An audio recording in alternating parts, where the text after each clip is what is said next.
Welcome to Arcade Couch, the best place to chill with your friends and get your gaming goodness every Monday. My name's Dylan Blight. Joining me on the couch this week is Ashley Hobley. Hey Dylan, excited to be coming to you live from inside Fortnite. Whoop whoop.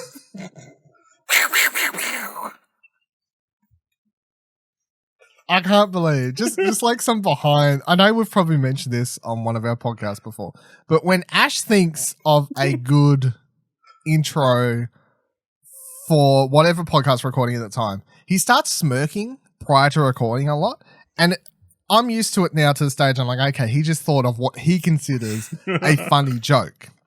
And I'll let it go. And sometimes they are quite funny. I'll give him that. Sometimes he pulls zingers. Today, not so sure. Also on the show, Kieran Marchant. Hi, look, I'm not going to put that much effort into like falling on my face. I do it without that much effort. Let's just damn it, Ashley. Here's exactly what I think was happening. Me and Kieran were talking about Persona prior to recording, behind the scenes, right? So me and Kieran are talking about Persona, which we're not talking about on the episode because we're talking about spoiler stuff. Because Kieran's still playing the game, right? I'm still playing. He's still playing the game. That's what's happening. Kieran's still playing the game. We're talking about stuff because obviously I've beat the game. I rushed to the end. I beat the game. And I was talking about spoiler details. And then Ash is over here, I think, and I think he's reading the news stories for this week's show. He reads the Fortnite one. Yeah, I prepare for podcasts I appear on. It's crazy. So what was you? What? Sorry. You host. What do you want to watch? What do you mean you prepare for them? I'm informed about what I'm going to talk about. What was you looking at when you thought of saying that as your intro? Then I was looking at Travis Scott. Travis Scott's Wikipedia page. Wikipedia page? Because you were like, was you really looking at his Wikipedia page? Yeah. He was like, who the hell is this guy? Well, you were trying to work out if you ever heard of him, right? God damn it. To be 46 and oblivious to pop culture is a whole different world.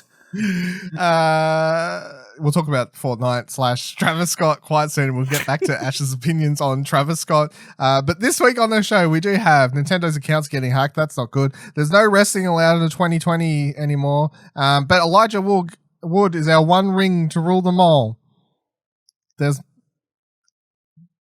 my one ring to rule them all. Elijah Wood's my one ring to rule them all. Say it, John. Wow. I have one ring to rule them all, and it's this wood.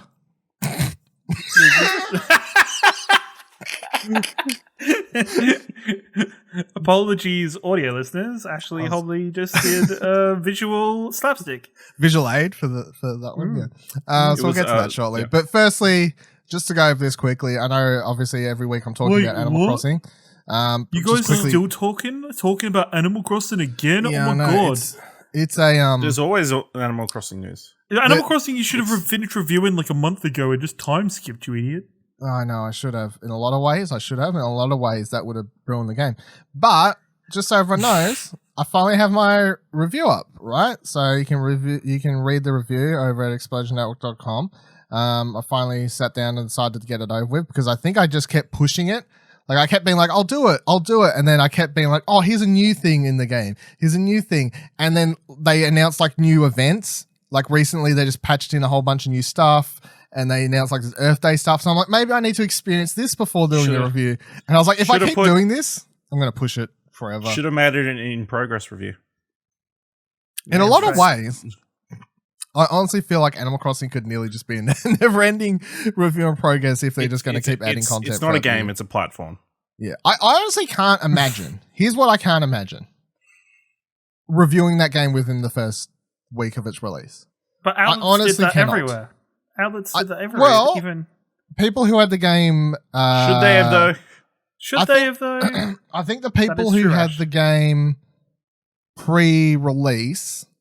like a month ahead of time, because I know people like, for example, I listened to Kind of Funny's podcast where Greg and Joey were talking about it, and they had it 3 weeks prior to release, which meant that by the time the review embargo up, people like Joey Noel had put over 100 hours into the game.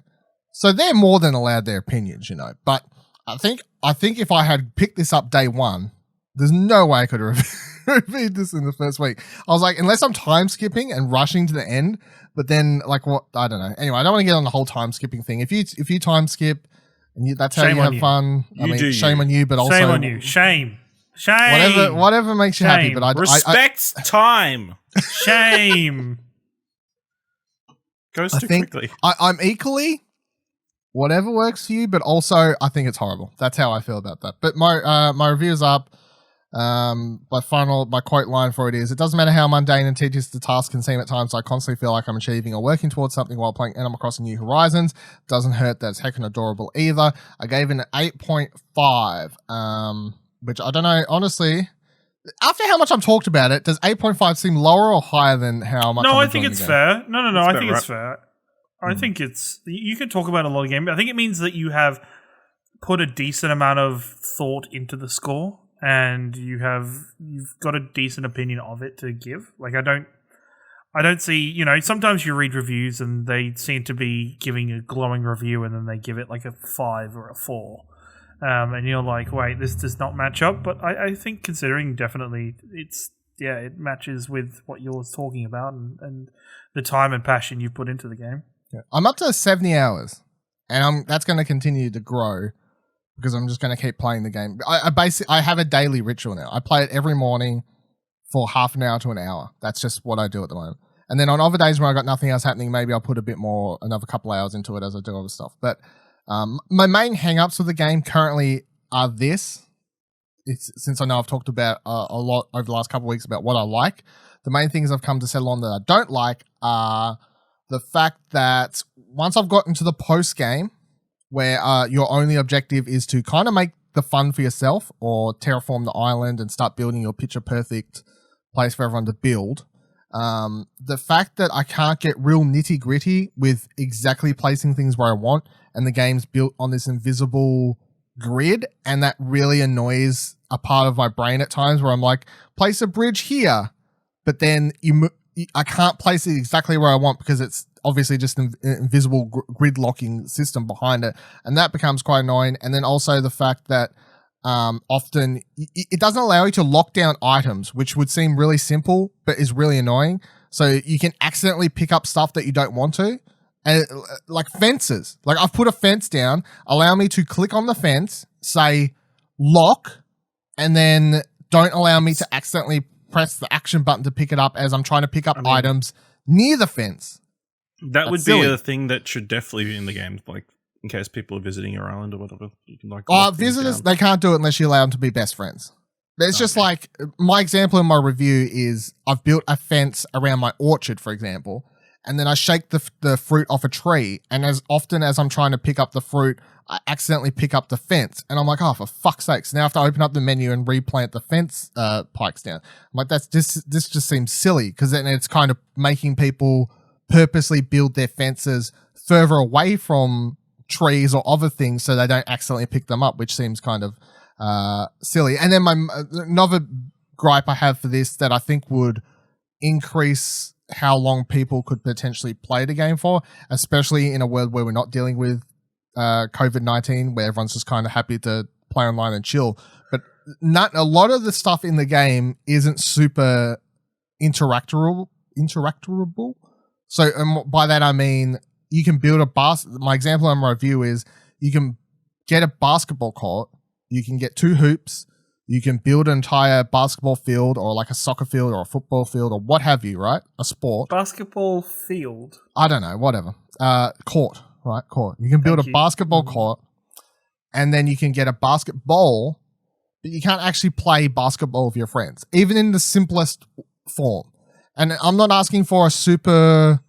you can't even, there isn't a crappy inbuilt free throw game. No, you can't even throw the ball in a hoop. Yeah. I think you're asking for a bit much.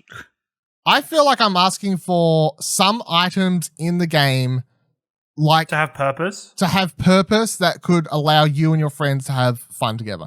I'm not asking for every single item in the game to suddenly let you throw it around and have fun with it. But for fuck's sake, let me throw the basketball. They're just scared that NBA 2K is going to come for them. Yeah, right. I'm saying just let us throw the ball in the fucking hoop. Like bare NBA minimum. 2K21. You could build your own house in the neighborhood. You can plant trees. I'm not asking for Animal Kingdom to become bugs. dreams. You know, like I'm not asking for to be able to build heaps of things, but I just feel like some items could be turned into mini games or like half-assed mini games, and that could mean you get a lot more stuff to do with friends when you have people come over. Because a big part of this game, of course, compared to past Animal Crossings, even as someone who didn't play past Animal Crossings but just looks up the history and knows how this one was marketed towards players, was, hey, invite all your friends to your island. And then you're like, what the fuck do we do? And a lot of people are just having fun, obviously. Like whenever Cherie's come over to my island, we just have fun sitting around, posting funny messages to one another and doing silly things like that. And other things that people can do is you can just go fishing together. You could, you know, like a very mundane stuff. But I've there's seen no people play hide and seek. Yeah, Like, it's stuff you like have that. to make your own fun. Yeah. But it's like, if you've built a basketball court, you can't invite friends to play basketball. If you've built a wrestling ring, you can't even wrestle on it or pretend to wrestle. You can't even fucking stand up on it. It just treats it as a bed and you roll across it. I'm like, come on, you know, like change, just a little bit more effort for some items would have added a lot more fun to this game in the future. And these are things that could be worked on, you know? They could be added. I think it could be, this game could be developing at a higher rate. I'm really interested to see where the developers go with Animal Crossing, considering this is the first Animal Crossing that can have proper online supported changes and differences made to the game. I think it can be further developed. On Twitter, even, like I've even publicly said, like it's a game where I'm always going back and forth whether if I want to quickly grab it or not, as something just to do in like a couple minutes spare time every now and then. And, you know, I asked people why not to do it, and there were some very interesting and funny answers. But it's just, and I think for a good while, especially while we're in isolation, when there is a lack of games coming out, I think I'm going to be eternally going back and forth.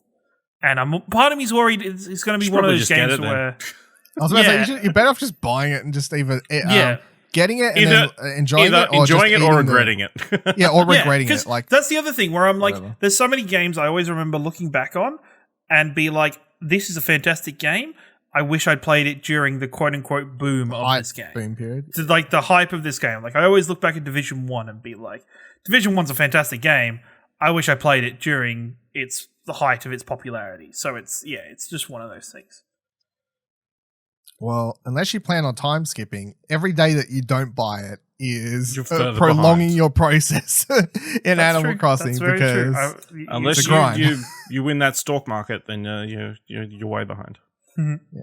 And it's going to take you like a week to get to the stock market to unlock it anyway. By the way, I put up an article about turn-up selling in Animal Crossing as well. ExplosionNetwork.com if you want to go remember read that. last week when we were talking about how fun the stock market How part of the wholesome it game was? How great it was? How wholesome and great it was? Humanity days later- ruined it. Yeah, humanity ruined it, yeah. So lots of Animal Crossing stuff happening. I'm sure we'll continue. Honestly, if you're getting sick of us talking about it, probably just going to talk about it every couple of weeks still, or every week still slightly. We got I don't time codes in Depends. the description. It's a game.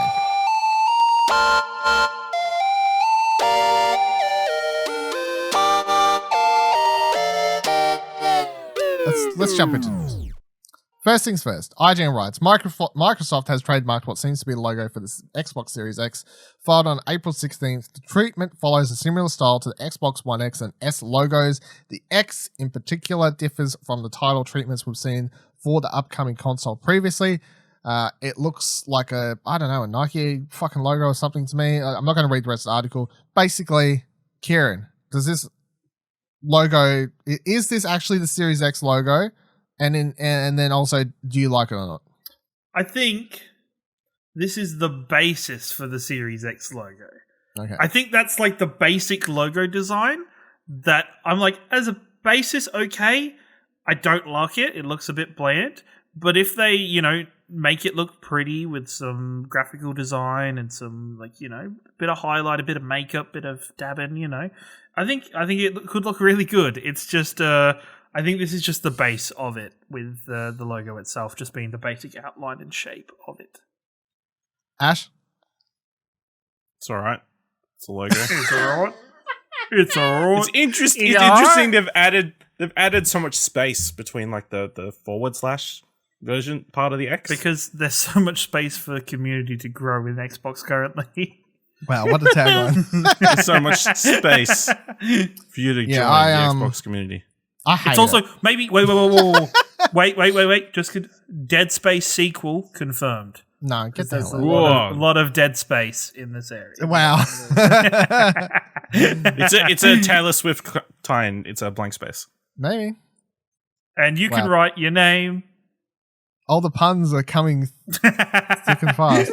No, I don't like it. It reminds me of a shoe label, so I'm not a big fan.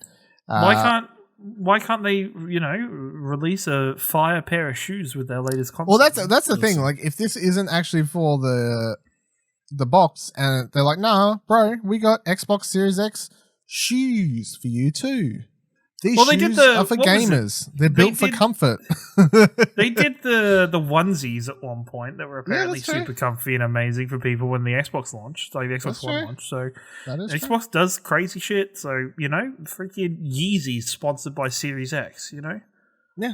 I mean, if that is actually the Series X logo, I would expect it to be a small part of the longer name. So, because we know we're going to get several consoles, so then it would be like, this is a small, I guess on the very left side, it would be like this, a small square Series X logo, and then it'll be like Xbox, whatever, the next Or it's something name. as stupid as, this is the logo that is ingrained on like the processor, like engraved on the processor on the inside of the console. Like that could be a very it could just something really small. They still have to like do this kind of stuff with and trademark it, but it's it's not going to be a massive thing for it. Oh, 100%. If it's just a tiny thing on that, then yeah. But also we record a podcast, and in case you don't know, podcasts are literally made for people to talk about the most minuscule, trademarked, or rumorous shit. That's how they work. Next story. Let's get into the big one. Ash's favorite story of the week. Old Travis Scott. So, ESPN writes, Epic Games announced that Travis Scott's Astronomical, which debuted in the Fortnite event Thursday at 7 p.m. Eastern Standard Time, set an all-time record for participation in game events. In all, 12.3 million concurrent players witnessed the first of a series of concerts described as a one-of-a-kind musical journey by the developer. The in-game viewership of Scott's performance eclipses the previous record set by a concert by Marshmello in-game in February 2019, which drew in 10.7 million concurrent players. So it's a 15-minute production, was an immersive experience featuring songs by Travis Scott, along with a light, show, and sensory experience sending players soaring through the sky and swimming through water in what many players are calling Fortnite's most immersive event to date. So none of us played this because none of us are like major Fortnite people, right? We all would have watched clips or videos of this. And I'm going to be the first to say, pretty fucking cool. Very cool. And I feel like also it's worth pointing out that not only do I think it's pretty cool, but it's like as you've seen Fortnite and Epic Games go from the Marshmello concert, which was literally just Marshmello kind of on a stage. Like on a stage, yep. It was pretty simple. Obviously, I jumped in or attempted to jump into the Star Wars one with Abrams and Jeff Keighley, and that was kind of cool. They had TIE fighters flying around. The very, very important part of the Star Wars, the Rise of Skywalker. Yeah, they had a super important clip that played during that. Totally. Very important, yeah. Yeah. No. If you didn't watch that clip, then you didn't understand the movie. So they've played around with lots of stuff, and I think like the Marshmello concert was cool. The Star Wars thing was cool from the fact that they had literally JJ there, and he got to talk in real life in the game. That was being shown to a bunch of people, and that was cool. But what Fortnite continues to do with these concert events, I think is quite interesting. And I think that this Travis Scott one is the most visually entertaining one that I've seen yet. And also opens up the question of where do they go from here? Do they try and make these Fortnite concerts into their own sort of regular occurrence? Because at the moment, they're primarily used as promotional events for the game. But if people are willing to dive into Fortnite solely to experience these, then Epic is going to realize they have an untapped market of people who just want to take part in these video game contents but not actually play Fortnite. I will say I do listen to some Travis Scott music. I'm a big fan of his biggest song, which was Sicko Mode, that came out the other year. It's not about the pandemic, actually. Just so you know, it was prior to that. Just no confusion, mate. Yeah, I know. Sicko Mode came out 2018. Are you reading that currently? What website are you reading that off currently? There, Ashley Hovley. No, I read it previously. Oh yeah. So I think this is cool, but yeah, Ash, as the 47-year-old of the Explosion Network, how do you feel about Travis Scott, and what do you think of the overall event? I mean, it was cool. It was clearly a visual treat. So, I mean, I feel like it was a chance for the people who work at Epic Games to do something a bit different and put together some cool animated project. So, yeah. Cool, because they must have been at least putting the finishing touches on it during quarantine.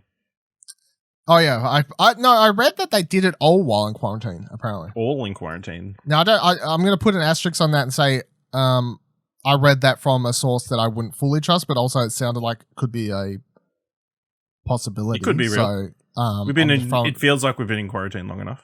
Yeah, I'll throw it out there as something I believe to be true, but I don't know if it's 100% true. Kieran, how do you feel about all this? Are you a Travis Scott fan? I'm not a massive Travis Scott fan. I think it's hard to not appreciate him, though. Like, Sicko Mode does slap as a song, no matter if you like him or not. Like, it's still a fantastic song. That's Skrillex mix, though. I think I've previously been on the show and I've stated this, that I'm such a fan of how Fortnite handles its promotional events, and these events like this, like its change of seasons or its map events that really get its player base involved in it and lets them have live reactions to everything that's happening. I think it's a fantastic way to promote their game and a fantastic way to continue to push themselves forward in the public eye. I think Fortnite's definitely in the last couple of months dropped off a little bit with presence of people playing the game on Twitch and people like enjoying the game. A lot of popular streamers that would support the game have recently. Well, hold on. Let's interject there for a hot second. It's hard to be the most popular game on Twitch when everyone's running 24/7 Valorant streams to give away beta codes. Yep, true. That's a whole topic, but we're not touching that. But I'll just say that's factual. Yeah, of course. But I think Fortnite is doing a fantastic job of still making these promotional items. I can't wait to see what more they do. I think Travis Scott's actual, like his in-game skin or avatar that you can actually play as in the game now, looks really good and looks really sweet and looks actually lifelike, not lifelike, but a good representation of him in their art style. I'm just interested to see what else Fortnite does with it going forward and how they use it. And just like kind of a spin-off point to what you guys were talking about with doing this in quarantine. I think it's super impressive the amount of games that have ongoing game services currently going that are continuing to support their game and bring out new content. I think it's impressive for developers, even though, they're not essential services because they're games, even though, some devs might try and say that they're essential in some way. They're still supporting their games from home and doing a fantastic job of it, which is really actually impressive when you look at the scale of everything going on at the moment. So, but good job, Fortnite. Yeah, it's the thing I'm most interested in is like what's next. If this is the one people are most impressed by and excited about, then what do they do next? And I do think it would be smart for them to kind of find a way to spin these Fortnite concepts out into their own thing and try and build a bigger viewership, player base, whatever you want to call it from that. I don't know. Because I know like Oculus do all these VR concerts. Like once a month, twice a month, they have these VR concerts. And they only go for like 15, 20 minutes, but you can like book in events and they'll do these concerts. And they're getting semi-regular. Well, they were getting semi-regular before everything happened. So, but Fortnite should have that problem. They could literally chuck a concert at least once a month, even during quarantine, I reckon. Possibly. They could do everything. They could do even do like comedians doing stand up as a show there. Like they could do all. That sorts would be of great kind of- because then people could like throw grenades and stuff at them if they don't like Yeah. the joke. I think they turn your Exactly. weapons off when you're in the thing. generally, so you just don't have somebody kind of Yeah. you're enjoying the show. You're somebody enjoying the comes and music. blows, Yeah. just Yeah, they can shoots you include. and kicks you They can out. put tomatoes in the game, so if you're not happy, you can throw. They could. Tomatoes are heavily featured in Fortnite. Start chucking stuff. All right, You want next my story. fun fact? Oh no! Ready? Here we go. Do you know Travis Scott's latest album was distributed by Epic Records? Travis. Yeah, I thought you said Travis Socks for a second. And I was like, Yeah. I did not know that, but No, it's true. there you go. As in, They're are owned by they S- affiliated or connected to? No, Epic they're owned by Games at all? Sony, so- No, they're owned by. Just coincidence. It's okay. More- We'll get like a little, The more you know. a very realistic one happening, Dylan. Would you jump in for a Logic concert? Because Logic is very connected to Fortnite in the past and the history of Fortnite. And if Look, Logic did it- I would jump in I think for the this bar has Travis. been I would raised, jump so in for this Travis Scott one if I hadn't already watched the video. Let's be honest. And here's the other thing. I saw a Fortnite, an Epic Games developer. I can't remember which person it was. I saw this tweet going around earlier today where they're like, hey, look, I understand a lot of you are watching the clip on Twitter and you think it all looks cool, but how about you jump into the game? It's free to download, free to play, jump in. Obviously, he wants people to jump in and experience it for themselves because they were doing like 5 showings of this concert, and that means they get more numbers.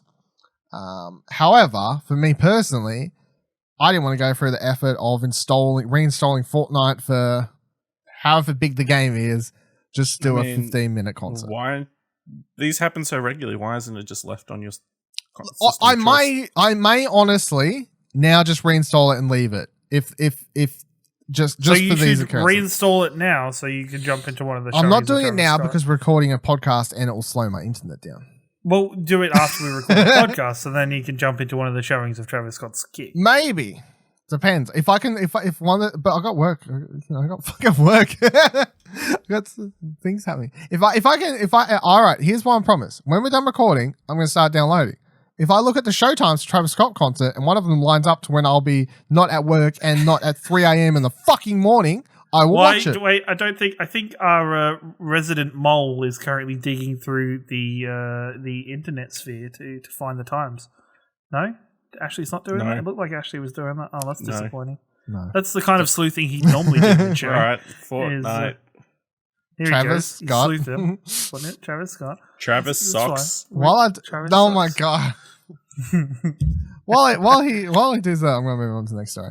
Push Square writes, WWE confirms that WWE 2K21 has been cancelled. Following rumors that 2K would not be putting out a WWE game later this year, the World Wrestling Entertainment Federation has confirmed that this is indeed the case. WWE 2K21 will not be a thing, making 2020 the first year to not play host to an official wrestling game based on the brand since 1998. However, it isn't difficult to see why. WWE 2K20 was an unmitigated disaster from developer visual concepts plagued by bugs and glitches, which gained a considerable amount of notoriety on social media. As the game blew up, though, tweets poking fun at it shared thousands upon thousands of times. The situation only grew worse despite a handful of patches to try and sort the experience out. So obviously WWE 2K20 was a garbage pile of crap, and anyone who watched or played it knew that, and there's literally no way to deny that it was a steaming pile of Garbage. unfinished Horrible. garbage. That's It was and I honestly I don't terrible. get It was- on here often and call games garbage, but that game was garbage. Yep. It was unplayable. Like, it was not. Yeah. Like, there was nothing.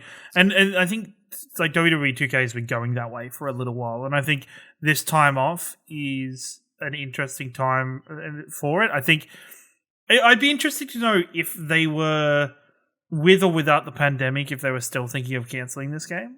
they were totally going to do it. they I were feel like totally it's gonna do very realistic that they were going to cancel this game either way. You reckon? Yeah, I think they either decided they need to go into a 2 year People are suckers. They would have brought it anyway. They would have Even after brought last it, year. but Fucking Ryan Betson's over here at the Pop Culture. It's like, oh, fucking whatever. Got to buy the wrestling game anyway. Check out the Young and the Wrestlers, guys. I really hope. Wow, making fun of the content that he needs to make for his users? That's not very nice. I can make fun of him if I plug his show at the same time. Does it count if it's disingenuous? I think this is a really good chance for wrestling games in general, because there's rumors that a competitor to WWE is already in the works with a wrestling game themselves. There is, I think it's also a good opportunity for them to reflect on what wrestling games is.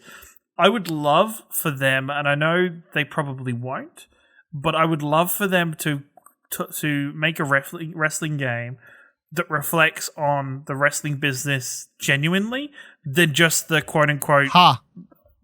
I know, it's not going to happen, but like something where it treats where, you know, everybody knows that the end of the matches are always, you know, scripted or designed that way. And the fuck are you saying? It's sports entertainment. It's not real sports. I'm sorry, everybody who's. It is a real sport. Sorry, that's the wrong thing. It's not a. I'm stepping over words, but you better watch yourself, boy. Scripted content. Scripted content. I wish it would come. I wish a game would come into that kind of world from that point of view, where acknowledging that the fans understand how these games happen, like how the wrestling is as a business. It would be, you know, it kind of goes against a lot of the old guard of quote unquote keeping kayfabe is a wrestling term superior. But yeah, it'd be really cool for them to make a game like that. I don't think WWE would be the ones. WWE won't. It would be a third party making an unrelated wrestling game. Which would sell as well. No. I feel like this is a perfect opportunity for WWE. Just have release a WWE game. Don't make it annualized. Do what they did with UFC 3, which is still going strong. Have your Ultimate Team mode or something where you can earn packs of wrestlers with like new outfits or something, new stats or whatever. They can fight in like Survivor Series like battles or whatever. You know, just like keep improving it. I mean, if they're so far with their new team who lost, I believe, what was it? The old programming team or whatever developers left. They lost Ukes. They lost Ukes and they lost the engine as well. So they're pretty much starting from scratch. So if they like had at least a base game, improve it for a few years, and then maybe you can get to the position where you can start analyzing it again. Also, totally perfect time to start designing characters because WWE currently has the smallest roster in recent history. Sorry to everybody who lost their jobs, everybody. Wow. By the time 2K... I still don't know if it's the smallest... I was going to say, by the time 2021 comes out, it's just going to be custom character creator, and that's all. Pretty much. Custom character creator and Vince McMahon. That's all you've got to play with. I think they need to release a Vince McMahon mode, and you just get to sit on your chair suck Donald Trump's dick? Oh, wait. Sorry. And look at big, sweaty men wrestling, you know? Big, sweaty men slapping meat. Wow. Shout out to the New Day. Got him. So, oh dear. On an unrelated note, yeah. So there's a 8 a.m. showing tomorrow for Travis Scott. Not happening. Or a 1 a.m. showing tonight. Yeah, maybe. No, you're not. No. 1 a.m. I'll be awake. I could be awake. If 8 a.m. is out of the question, 1 a.m. is out of the question. No, you don't understand how sleep works. There's a way higher chance I'm awake at 1 a.m. I usually go to sleep between like 12:30 and 1 a.m. most nights. Most nights he's happy to stay up late. He's not going to wake up early. Yeah, I'm happy to push when I go to bed to watch this at 1 a.m. It's 15 minutes. Then go to sleep at like 12:30 or 1 anyway, and then have to wake up at 7:30, 7:45 to get onto my PC to fucking boot up Fortnite. What the hell? Kieran does not. Kieran, he's switching his batteries in his headphone. He can't fucking even. You hear could me. install it on your. You could install it on your Switch. And you can watch it on your Switch. You could watch it on your Switch, yeah. No, I got Ream on my Switch because I brought Animal Crossing digitally. That was Because when I got my Switch, I was like, I don't need a big memory card. I still buy most of my games physically, so I got like 32 gigabytes or whatever. And yeah, that's a mistake. That was a mistake. They're not expensive to get a bigger one, though. They are, Just but FYI. also I'm scared to ever buy a big one and go through the process of trying to transfer Transferring. data. Especially now that you've put 70 hours into Animal Crossing. Yeah. It's like, Yeah. Come So back up them save files. Kofi.com/explosion. I said I don't want it a big one. No, do it. Somebody who wants to punish Dylan, give him the money so he has to upgrade his card, and then he has to Transfer. stream the process. Stream the process of him transferring the game across. Talking about Nintendo though, Nintendo confirms Nintendo ID hacking, writes Kotaku. Nintendo has confirmed the possibility that as many as 160,000 Nintendo accounts were breached in a hack earlier this month. According to Kyoto-based game maker, the Nintendo account breached was connected to users with Nintendo Network ID login. Starting today, the company has disabled the NNID login function and reset passwords for affected accounts. Nintendo is asking users to turn on two-factor authentication to help ensure the necessary security to prevent further breaches. Nintendo Network IDs were originally connected to Wii U and 3DS systems. As our colleagues at Kotaku Australia noted earlier this week, there have been reports of security breaches with users claiming that unknown third parties had accessed their accounts. Saying, quote, Nintendo said, quote, we are aware of reports of unauthorized access to some Nintendo accounts and we're investigating the situation. They said at the time, in the meantime, we recommend that users enable two-factor authentication. So Nintendo's got really fucked over in basically the last week and a half to 2 weeks.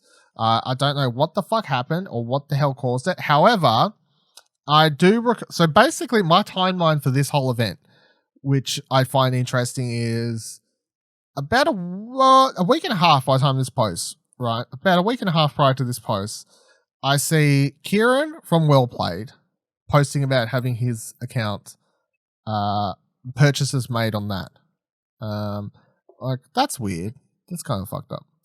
Jamie Penning posts in several Discords, including ours, explosionnetwork.com/Discord, and the House of Mario Discord as well. There's other places already posted. That his account, turn on two-factor authentication, everyone. Let's turn this on. And then I was like, you know what? I don't know if this is just a couple random people, but I think the fact that I saw Kieran from Well Played, which seemed close to home, have it happen, I was like, I should probably look into this. So I went ahead and turned on two-factor authentication. Now, I could have also removed my credit card, but I hate removing credit card details from services because I'm lazy as fuck, and I hate having to enter credit card information for anything. I just like being able to buy shit without having to enter fucking numbers. So to hackers out there, my credit card's still tied to it, so go for gold. But I have turned on two-factor authentication now, right? So that's a thing. And I also want to say, if you're like me, yes, that is a thing Nintendo has that I didn't know they had until 2 weeks ago. I had no idea that you could even turn two-factor authentication. Let's be honest, they probably added it 3 weeks ago. You're probably very... No, they added it really randomly. I do remember hearing about it at one point where they randomly were like, hey guys, we've turned this on. I definitely know it wasn't there when I made my account because I would have probably just turned it on then. Yeah. But now it's on. So I've seen other people talk about this. I know Lance, who we talk about on the YouTuber Lance McDonald, who we talked about on Platinum Exposure quite a lot because he covers PT and Bloodborne, a lot of these games on his YouTube channel. I've seen him tweet about his account getting purchases. Nintendo account got purchases made on it. All of this is quite weird though, because so anyone who gets access to these accounts, they can't see your credit card information, so they can't steal your credit card. They can log into your account and buy games on your account, and that's what's happening. But that's just being a pest rather than actually, they're not actually stealing money. They're just being They're annoying. not getting anything out of it. It's just they're literally just being fucking an inconvenience. pests. And Nintendo is now refunding. Like, you can, of course, be like, hey, look, I didn't spend $300 on these video games overnight, and they are refunding them. So that's good to know, of course. But also, I just don't understand the brain process of going, oh, I guess I'll go buy hundreds of dollars of random games on this account just to be annoying. I honestly don't get it. I don't know. It's weird. You've got to have a black soul. Yeah, I don't know. It's just hack weird. Nintendo in general. When you've got all these other companies who are doing terrible stuff that you could just be screwing around with. Yeah. Why pick on little old Nintendo people, especially during this time of the year? Like, that's the other thing that annoys me about this and anyone that's doing similar sort of like hacky type stuff. Because I got to say also, last week, someone logged into a fucking The Explosion Network Spotify from America. And I was like, what the fuck? So I reset that password. There's nothing on it, though, is the other thing. So I wasn't like too worried. It's just like there's no credit card. There's nothing tied to that account. It's just the account. Change all our playlists. Yeah, it's going to change all our our tastes. They're going to touch tastes. one of my anime playlists. Yeah, literally the worst that they could do. But oh my god, Kid Rock is the number one artist on. No, then it's Nick. Then Nick was the one hacking and using a VPN. No, it did pop up. It said USA. The thing. Could be using a VPN. It's true. Yeah. Between that and like the Nintendo thing, I'm like, why the fuck is everyone trying to hack stuff during this horrible time? Like, I understand everyone's stuck at home, but if you're stuck at home, you're like, you know what? I might start a hacker group, and we're going to purchase stuff on people's accounts. We're not going to steal money, but we're going to be really annoying. Get the fuck out of here. That's the first step. You know, that's the we are first anonymous. Step down a slippery slope. So is any Kieran, you going to turn two-factor on, or do you know where your Switch is, or? I do. It's under my TV in the dock currently. But yeah, I'll definitely be turning two-factor on because, I do or do not. Well, by the time this is released, I'll have it on. So yeah, I don't have it on currently. Suckers. You could have had my credit card. I like it. I like how you're being real careful in case anyone was have. listening, and you're like, "Oh wait, no, I can say it because this episode will be out by the time." He's like, he's being careful. He's like, "I better not say it in case they know." And as you're saying it now, they're already buying like $300 worth of in-game purchases. Just buy good things. Buy me Animal Crossing. Yeah, they buy Animal Crossing and Pokemon. Or you're like, you know what? Actually, I'll give these games a try. These are the games that I've been wanting to play on my Switch. Awesome. Thanks, guys. Yeah, it's quite weird. All right. So talking about Nintendo, Elijah Wood's apparently a very nice man. So Kotaku writes, Elijah Wood visits girls' Animal Crossing island, has beautiful manners. They write, the story here is not that celebrities play Animal Crossing and visit other players' islands. They do that all the time. You probably just don't realize it's them. No, this story is about Elijah Wood's impeccable Animal Crossing manners and how he should serve an example to all island travelers. Earlier today, as EW reports, 23-year-old Jessica Kovalak put out a call, as we all do, for turnip-selling visitors. So, by the way, I want to note, I saw this tweet pop up before it blew up because I follow a bunch of... I mean, I'm just going to put it out there. I follow a lot of people on Twitter. You follow the hashtag turnip prices. Yeah. No. I follow a lot of... what's the word everyone uses? Raylo stands on Twitter, right? Yeah. I mean, that's the way. I follow a lot of Raylo stan accounts. And I see this person's account, even though I don't personally follow them, I see their account pop up a lot because there's several people I follow who interact with them. There's like 8 to 10 people I follow, I think, or maybe 6 to 8. Yeah, for context, their Twitter handle is directed by Ryan. Yeah. And so I saw this pop up first and I was like, wow, this is fucking hilarious. And this is one of those times where I got to see the rare times that you get to see a tweet blow up in front of you kind of thing, even though, so it was always quite interesting. So the first tweet they put out is, my price for turn-ups is 5999 bells. DM me for the dodo code. And they put this picture of their Switch in their hand with their cat. Then Kotaku writes, this generally results in 2 things happening. Some of your friends see the message and hop on in, and some Twitter randos also sees it, and you have to simply hope that they are nice guests while visiting. But who knows? Because A, this is Twitter, and B, these are Twitter randos. For Jessica, though, a third and magical thing happened. Actor Elijah Wood turned up.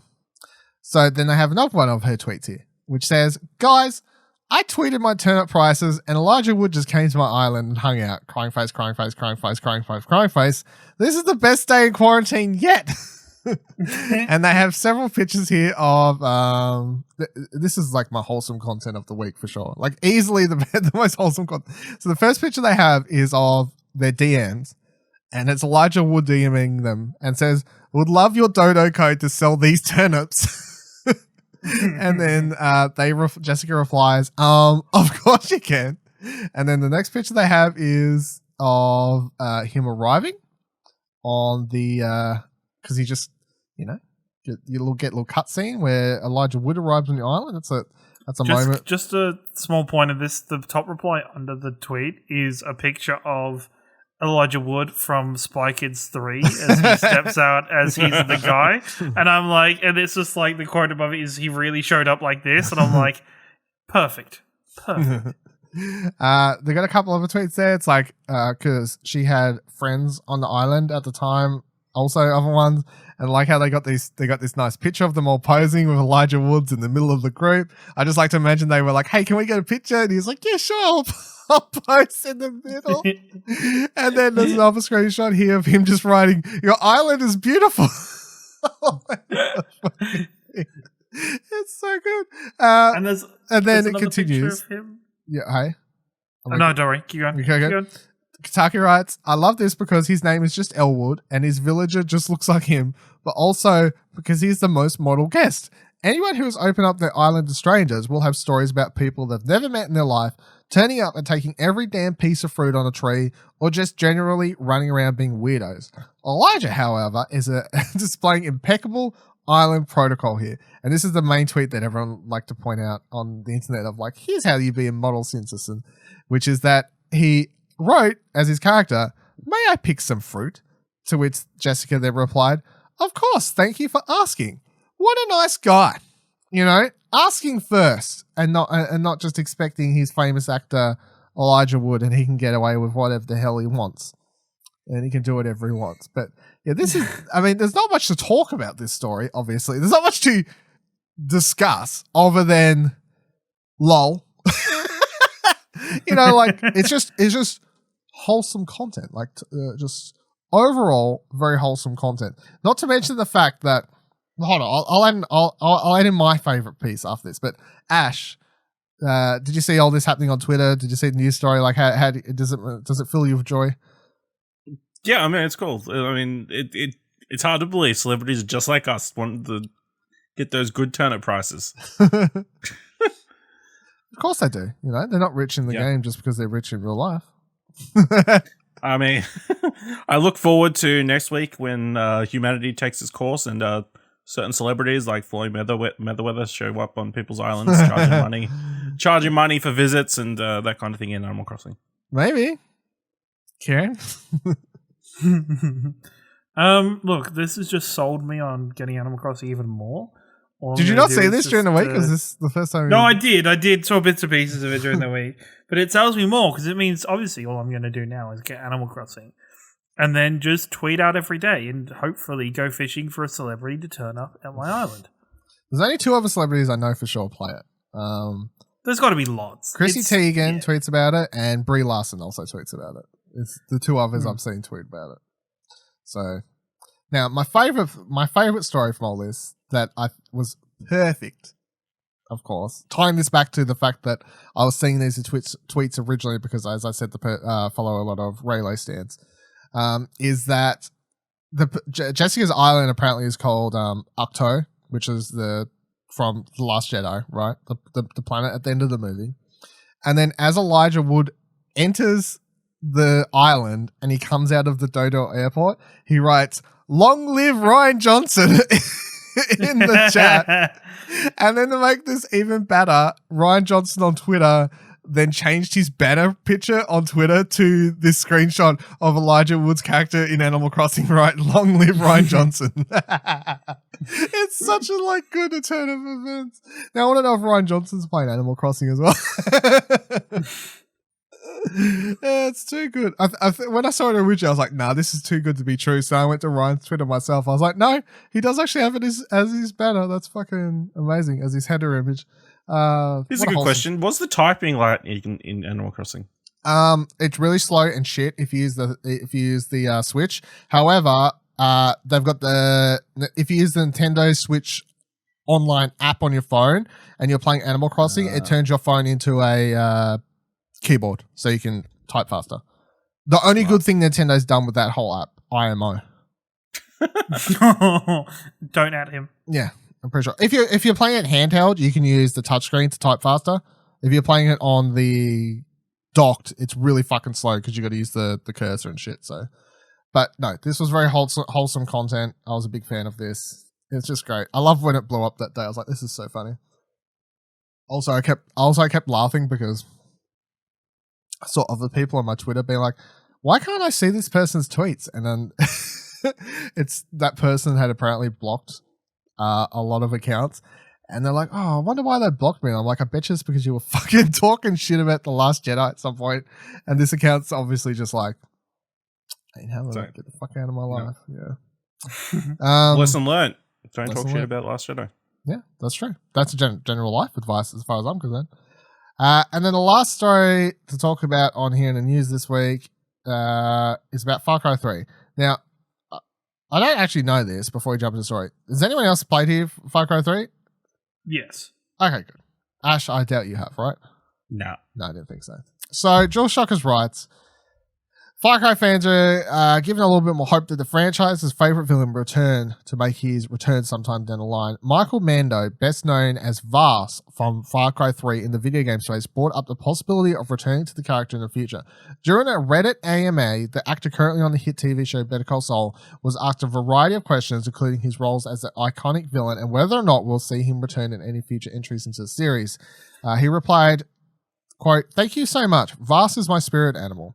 Having co-created the character is something that will always be dear to me.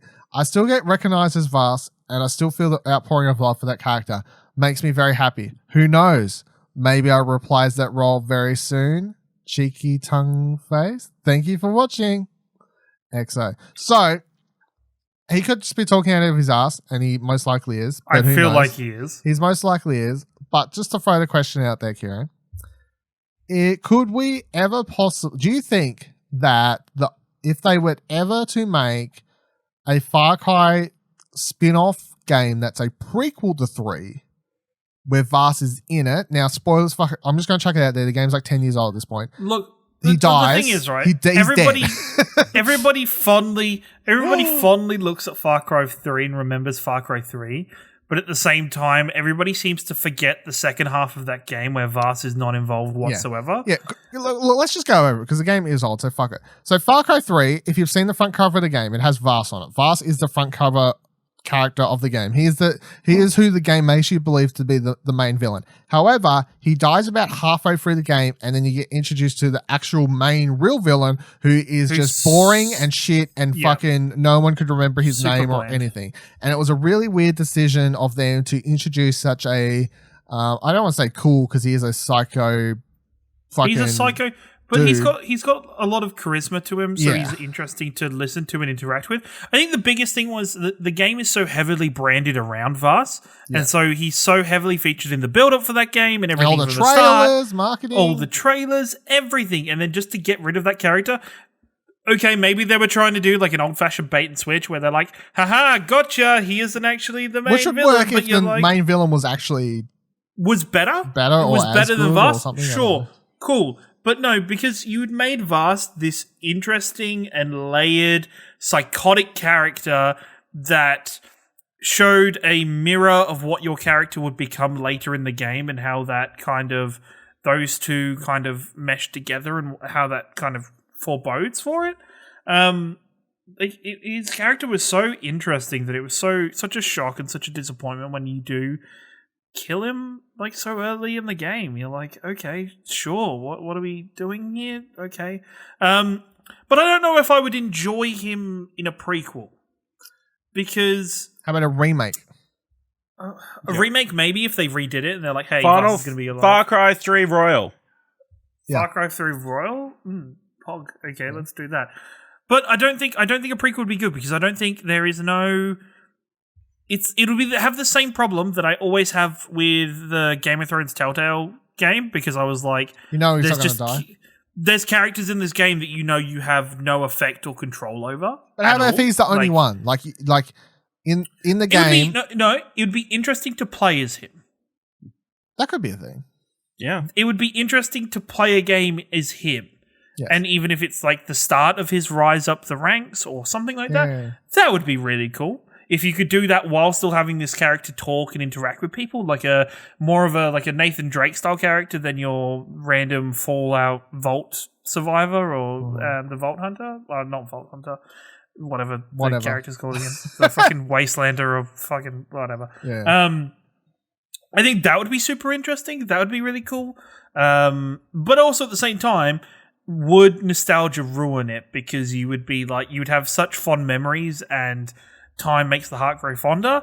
Do we truly remember everything about Vaas? And will they be able to recapture that by doing it again? Well, like, is it something let me tell you that should something. just be... As someone who only played Far Cry 3 for the first time 4 years ago, whatever it was. Was it remade or something at some point? Or was it remastered? No. Or did you just randomly go back to it? Because No, it's so acclaimed. I only originally played it like 4 years ago. Interesting. Okay.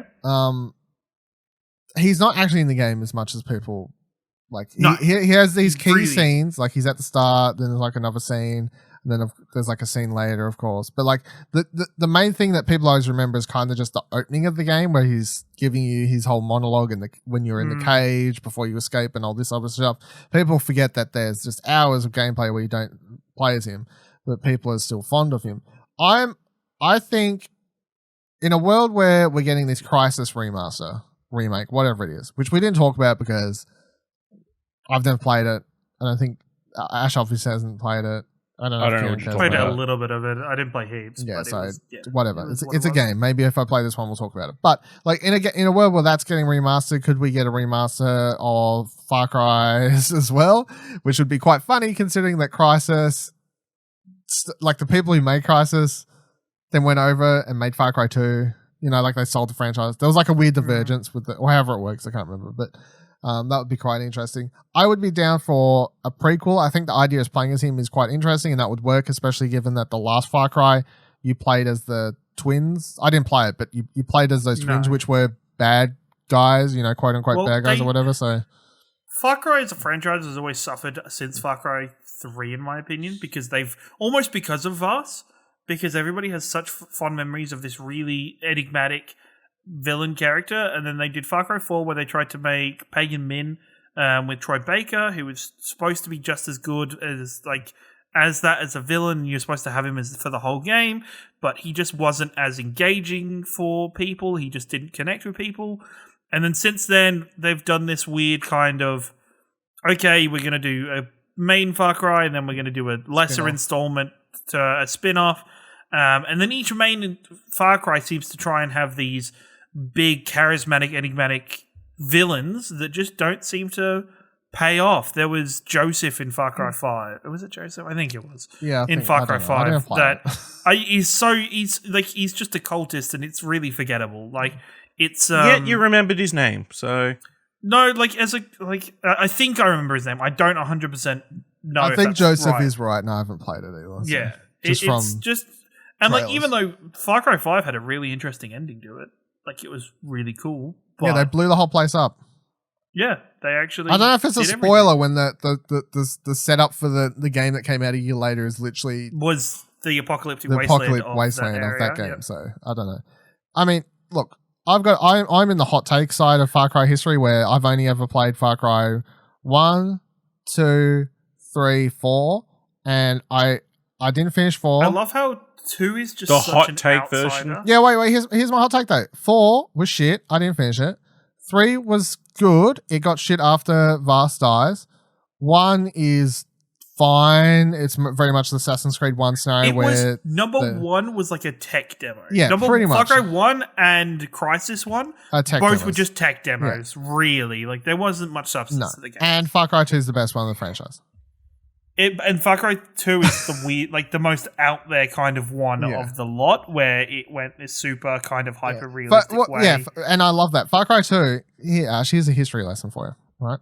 Far Cry 2, you're used to the world where you watch all these trailers for Far Cry trailers, and they're super silly and vibrant colors and out there villains and whatever. Far Cry 2 was marketed on its fire physics, and that if you could light something on fire in Africa, which is where it was set, like the fire was supposed to spread realistically, and also you could contract malaria, and you had to take pills for it. It's like you did. You did, and then you had to take pills. Like, you had to like manage that shit, and like the gameplay was just super. Yeah, it was a lot more gritty serious and serious, so and it was it founded the survival genre. I know.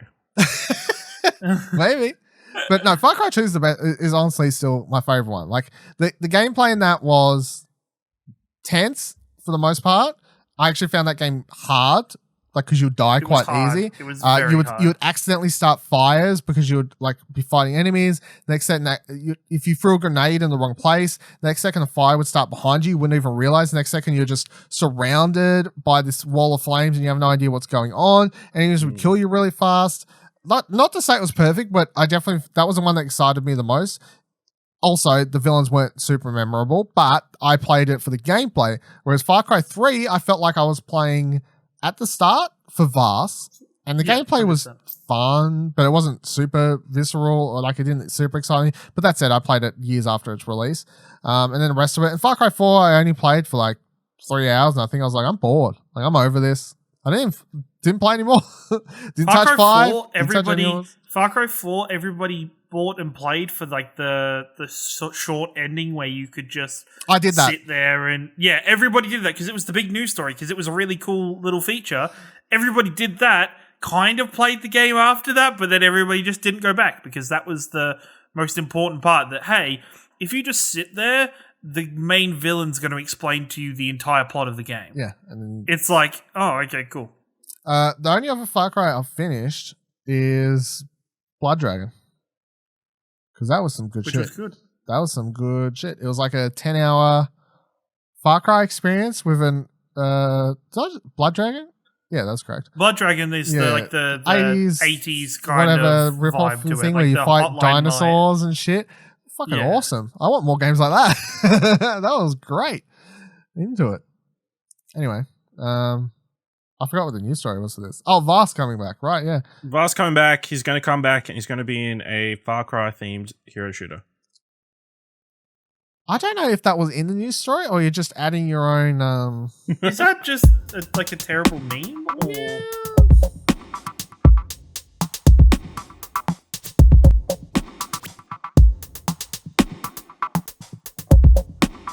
Alright, so for the rest of this episode, I want to talk about this IGN article I saw that quite intrigued me, and I want to get some people's thoughts on some things. So they had, IGN wrote this piece up called 18 Games That Seemingly Vanished. So it's a list of 18 games that seemingly vanished. Yes.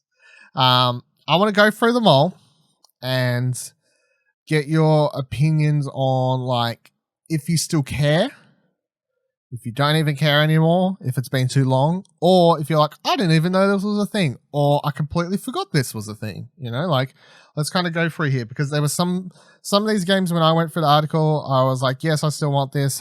Oh, I don't. Like, you know, there'd be ones where I was like, did that really get announced 5 years ago? I couldn't even remember, but I just thought it was quite interesting. So let's go through it. Let us begin. The first game, they write, again, IGN, thank you very much for the helpful work on the topic this week. In the Valley of Gods, time elapsed since announcement, 2 years, 4 months, 14 days, as of they wrote this. They wrote, at the 2017 Game Awards, developer Campo Santo announced In the Valley of the Gods, a first-person adventure game set in 1920s Egypt, starring a pair of documentary filmmakers exploring the lost tomb of Nefertiti? Like Firewatch... Nefertiti? Sure. Like Firewatch, the studio's excellent debut in the Valley of Gods aims to balance its adventure with an emotional, inspirational tale. Now, of course, this project was apparently put on hold after some of the team from Campo Santo were acquired by Valve. It says, as of April 2020, In the Valley of the Gods is still on hold, though its Steam page still remains up. And Rodkin, one of the heads at Campo Sampo, said it certainly feels like a project people can and may return to. So apparently the game is on hold. I don't like that sentence, can and may return to. It's like, well, if we don't have any better ideas, we'll go back to it, but maybe not. I mean, maybe they're like, hey, we're going to start work on Half-Life Alyx 2. Half-Life 3, baby. Dun, dun, Maybe. Dun. Feels like so long ago. 2 years, 4 months, 14 days? Like, well, even before, like, Jesus Christ. I was going to say, it feels like so long ago we played Firewatch. Oh, it like, is I ages remember, ago. like, Firewatch, I wrote into P.S. I Love You. Holy shit, kind really? of funny.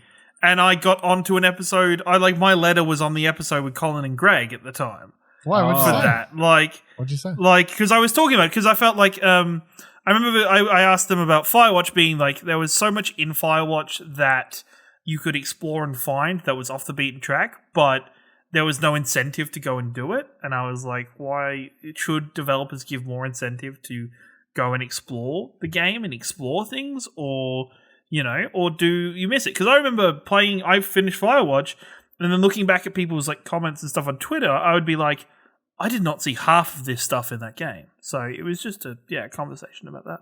So it came out in 2016 for February 9th, 2016 was the initial release. And then there was a one later for Xbox further on in the year. Nintendo Switch was only a couple years ago, of course. I find it funny also now that you say that, just on like a tangent thing, the idea that I was listening to P.S. I Love You and hearing your name before we'd even met. I know, it's like right? one of those And weird we things. just didn't, yeah, it's just a weird connection.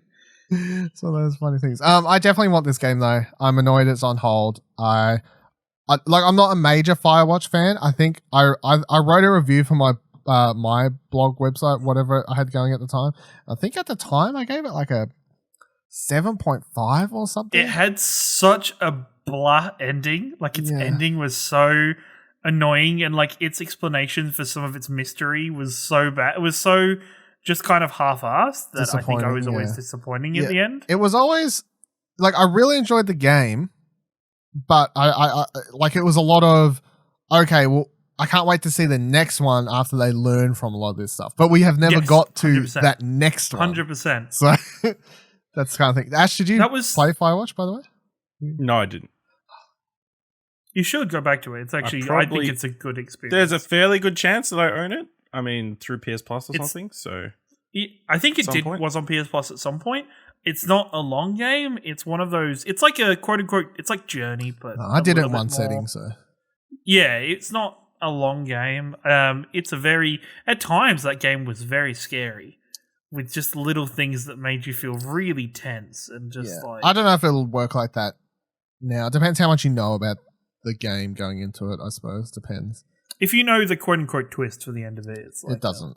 Okay. But I remember I played it day of release, and it was tense, very tense at times, and scary, and it was like, what is going on? And then it was like probably the worst payout for a built up relationship with a character that I've ever had in a game, where it was like, oh, okay, this is where this is ending. Nice. I remember that the thing that got me most excited for it, weirdly enough, at the time was actually the game. The person who was doing the artwork for the game was Ollie Moss, who I knew because he used to come on IGN UK's podcast like pretty semi-consistently for the years prior to joining Campo Santo to do this game. And these days he's most famous, I think probably people would most know him for these group of Star Wars posters he did a couple of years ago, that if you look up Ollie Moss Star Wars and see the posters, you'll be like, yes, I do know those posters. I did not know the game. But yeah, so he used to go on the IGN UK podcast all the time and just talk about his artwork. I remember he came on and talked about Resistance 3 because he did the box art for that game. And then he announced he was joining this team Campo Sampo to do an original game. So my whole reason that I got so excited for Firewatch was its artwork. And I wasn't let down by that. The art design in the game is still beautiful, and I think it still holds up today, which is why a lot of people still have it as screensavers and what have you, because it's quite stunning. But yeah, it was more like a story way that was let there. By the way, oh my god, I just googled Ollie Moss, right? Clicked on his Wikipedia page, and literally after saying all that, it says on his Wikipedia page under background and early life, it says Moss is a regular guest on the IGN UK podcast. Not anymore, but there you go. That's funny after I said all that. Anyway, so yeah, I'm voting this one as I would like to see it. I would like to see more. Like I don't want this shit on hold. I need more. I want this to come out more for the fact that I want Campo Santo to continue as its own developer with its own kind of image and feel, where I don't want them getting absorbed into something else like they have been with Half-Life. Yeah. So next game is Witchfire. Time elapsed since announcement, 2 years, 4 months, 14 days. Witchfire from developer The Astronauts, The Vanishing of Ethan Carter, was also announced during the 2017 Game Awards. The studio went dark for a year after the reveal and has remained relatively quiet, but work on the dark fantasy first-person shooter remains active. The Astronauts provided occasional updates on its website. The latest, posted in February, details the studio's philosophies on displaying enemy health bars and damage numbers. Regarding release date for Witchfire, the studio wrote an April 2019 blog post. It'll be done when it's done. So its status is currently in development. I'm excited for this game. I think it's going to be really good when it's actually finally out because it's really weird that it's like this combo thing of, hey, from the people who brought you The Vanishing of Ethan Carter, which is a quote-unquote walking simulator, and now teaming up and doing a proper shooter. But the thing about The Vanishing of Ethan Carter was it was a really beautiful game, and it was a really well-designed world with all these sort of intricate details inside houses, and like they had a really good knack for that sort of stuff. So I've always had a keen eye for this since it was announced. I just don't know much about it, so I'm keen to find out more. This is definitely a next-gen game at this stage, so let's be real. So, yeah. I mean, most of these games are next-gen games. Clearly. I'd never heard of this. The Vanishing of Ethan Carter was one of the walking simulators that I've missed and I've just never gone back to. I think it was at the same time as Edith Finch and a couple of those I think it was the same. Yeah, about the same kind of. Yeah, and the funny thing with that is that I played Vanishing of Ethan Carter and I didn't play Edith Finch until nearly a year after it released, basically, or whatever it was. So yeah. I think I did Edith Finch when I was doing Platinums last year or the year before. Didn't even have a Platinum. Didn't it? No. I can't remember that. Maybe I just did it for fun. Maybe I just did it for fun and my own interest then. Yeah. But yeah, I can't even remember this game being announced or anything. You would have seen it. I'm pretty sure you would have watched the Game Awards. Surely? Possibly. Most likely. I don't think you've missed watching a Game Awards in the time that you've been here. No. Do you remember this one, Ash? Yeah, I remember this one. It definitely looks, even then it looked kind of next gen, so I'm not surprising it's taken so long to get to any information about it. So but again, it was such a brief look that there wasn't much to get. It was like 30 seconds. Yeah, of stuff to look at. Most of it's just walking. Yeah, there was like a lot of walking, and then there's a couple shots of walking through a portal. Yeah. So next game is Metro Prime 4. Time elapsed since announcement, 2 years, 10 months, 9 days. Long-awaited Metro Prime 4 was revealed at E3 2017, 10 years after release of Metro Prime 3. After a no-show at E3 2018 and 2018 Game Awards, Nintendo broke its year-and-a-half-long silence by announcing the project was being restarted and moving to original trilogy developers Retro Studios. This development was originally being led by Bandai Namco, according to reports. So, obviously, since they rebooted it in 2018, it's probably still a year or a couple of years away, potentially. We don't really know. Either way, it's in development. My thing with this game has long been, since they announced it was being rebooted a couple of years ago, restarted a couple of years ago, release the Metroid Prime trilogy on the Nintendo Switch. Thank you. What the fuck? I'm surprised it hasn't been done yet. I know. It's ridiculous at this stage. I know you can be like, oh, it's not that easy, Dylan. Isn't it though? I'm aware it's not easy, but make it happen, right? What else are you doing at home? Port the game. I think my this could be a hot take, but my prediction is Metro Prime 4 is going to be like the next Kingdom Hearts 3, where it's going to take fucking ages for it to come out. No, that's called Bayonetta 3. That's what that's called. Well, also Bayonetta 3 because they just keep putting projects in front of that. Is Bayonetta 3 on this list? Maybe that should be on this list. Maybe it is. We'll find out soon. Here's my big difference between all these games you're mentioning and Metroid Prime 4, though. Metroid Prime is a Nintendo in-house property, and they will not let it take 10 years to get the fucking game made. Now, you may be like, but Bayonetta, Dylan. Bayonetta is not a Nintendo in-house property. Bayonetta was suggested as more of a meme than an actual thing. But, I just don't... They've already scrapped the game once. Yeah. I just think it's something they're going to want to get right. Look. Let me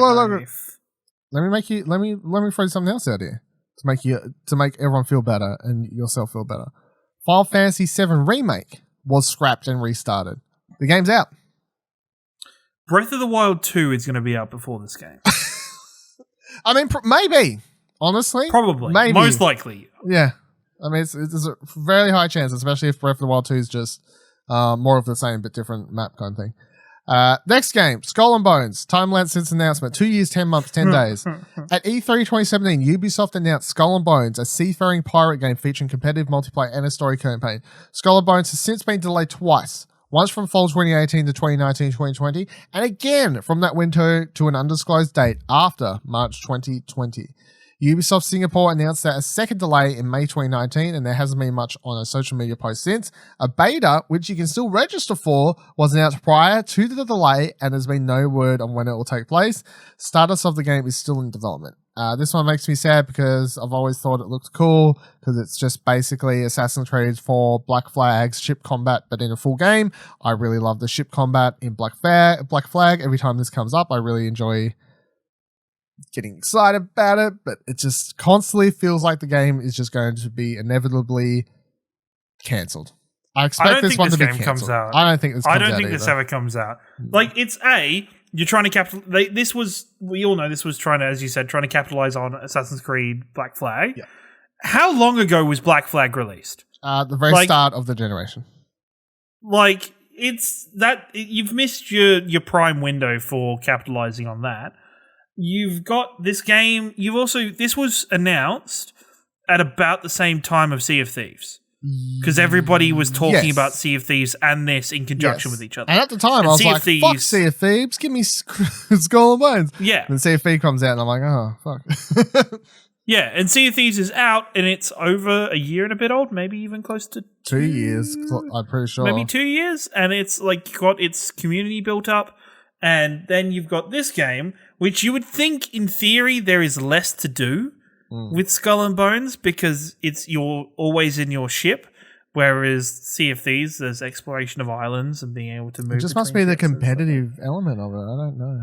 Oh, they're just trying to balance the meta, are they? They might be. You don't know how. They're just trying to balance the meta of ships. Don't want those tanks too strong, man. The tank ships. Yeah. Mm-hmm. What about the healer ships? Yeah, they come around and do you park your healer ship close to the tank ship? Yeah. And then your little men from the healer ship jump across and start nailing stuff to the ship and fixing it. And you're laughing now. It's never coming out, so I can continue laughing at it, so it's fine. Ash, do you have any thoughts on Skull and Bones? I don't think it's coming out. Thank you. I think they're like, oh my god, this isn't fun, and then that's what happened. Like, oh my god, who wants to play as one boat? It's not one boat. You'll get to customize and get different ones, but it's still you play at one boat at a time. At a time. Yeah, one boat at a time. The fuck's wrong with you? You ain't no jolly fellow. How much did you... Assassin's Creed 4 Did you love that part in Kingdom Hearts 3? We played as the boat. When did I play as a boat? In the Pirates of the Caribbean section. Oh, no, that was trash. But that's not the same. There you go. That's not the same. That is pretty much the exact same game. The Skull and Bones people saw that and they're like, what are we even doing? Start a new project. No, I don't think that's the same at all. Next game on the list, Payday 3. Time elapsed since announcement. 3 years, 10 months, 22 days. Payday 3 was first confirmed in May 2016 when developer Starbreeze acquired the rights to the franchise from series former publisher 505 Games. Starbreeze entered production on Payday 3 the following February and was candid about its expected release window, saying it will, quote, will enjoy as much time as we deem needed.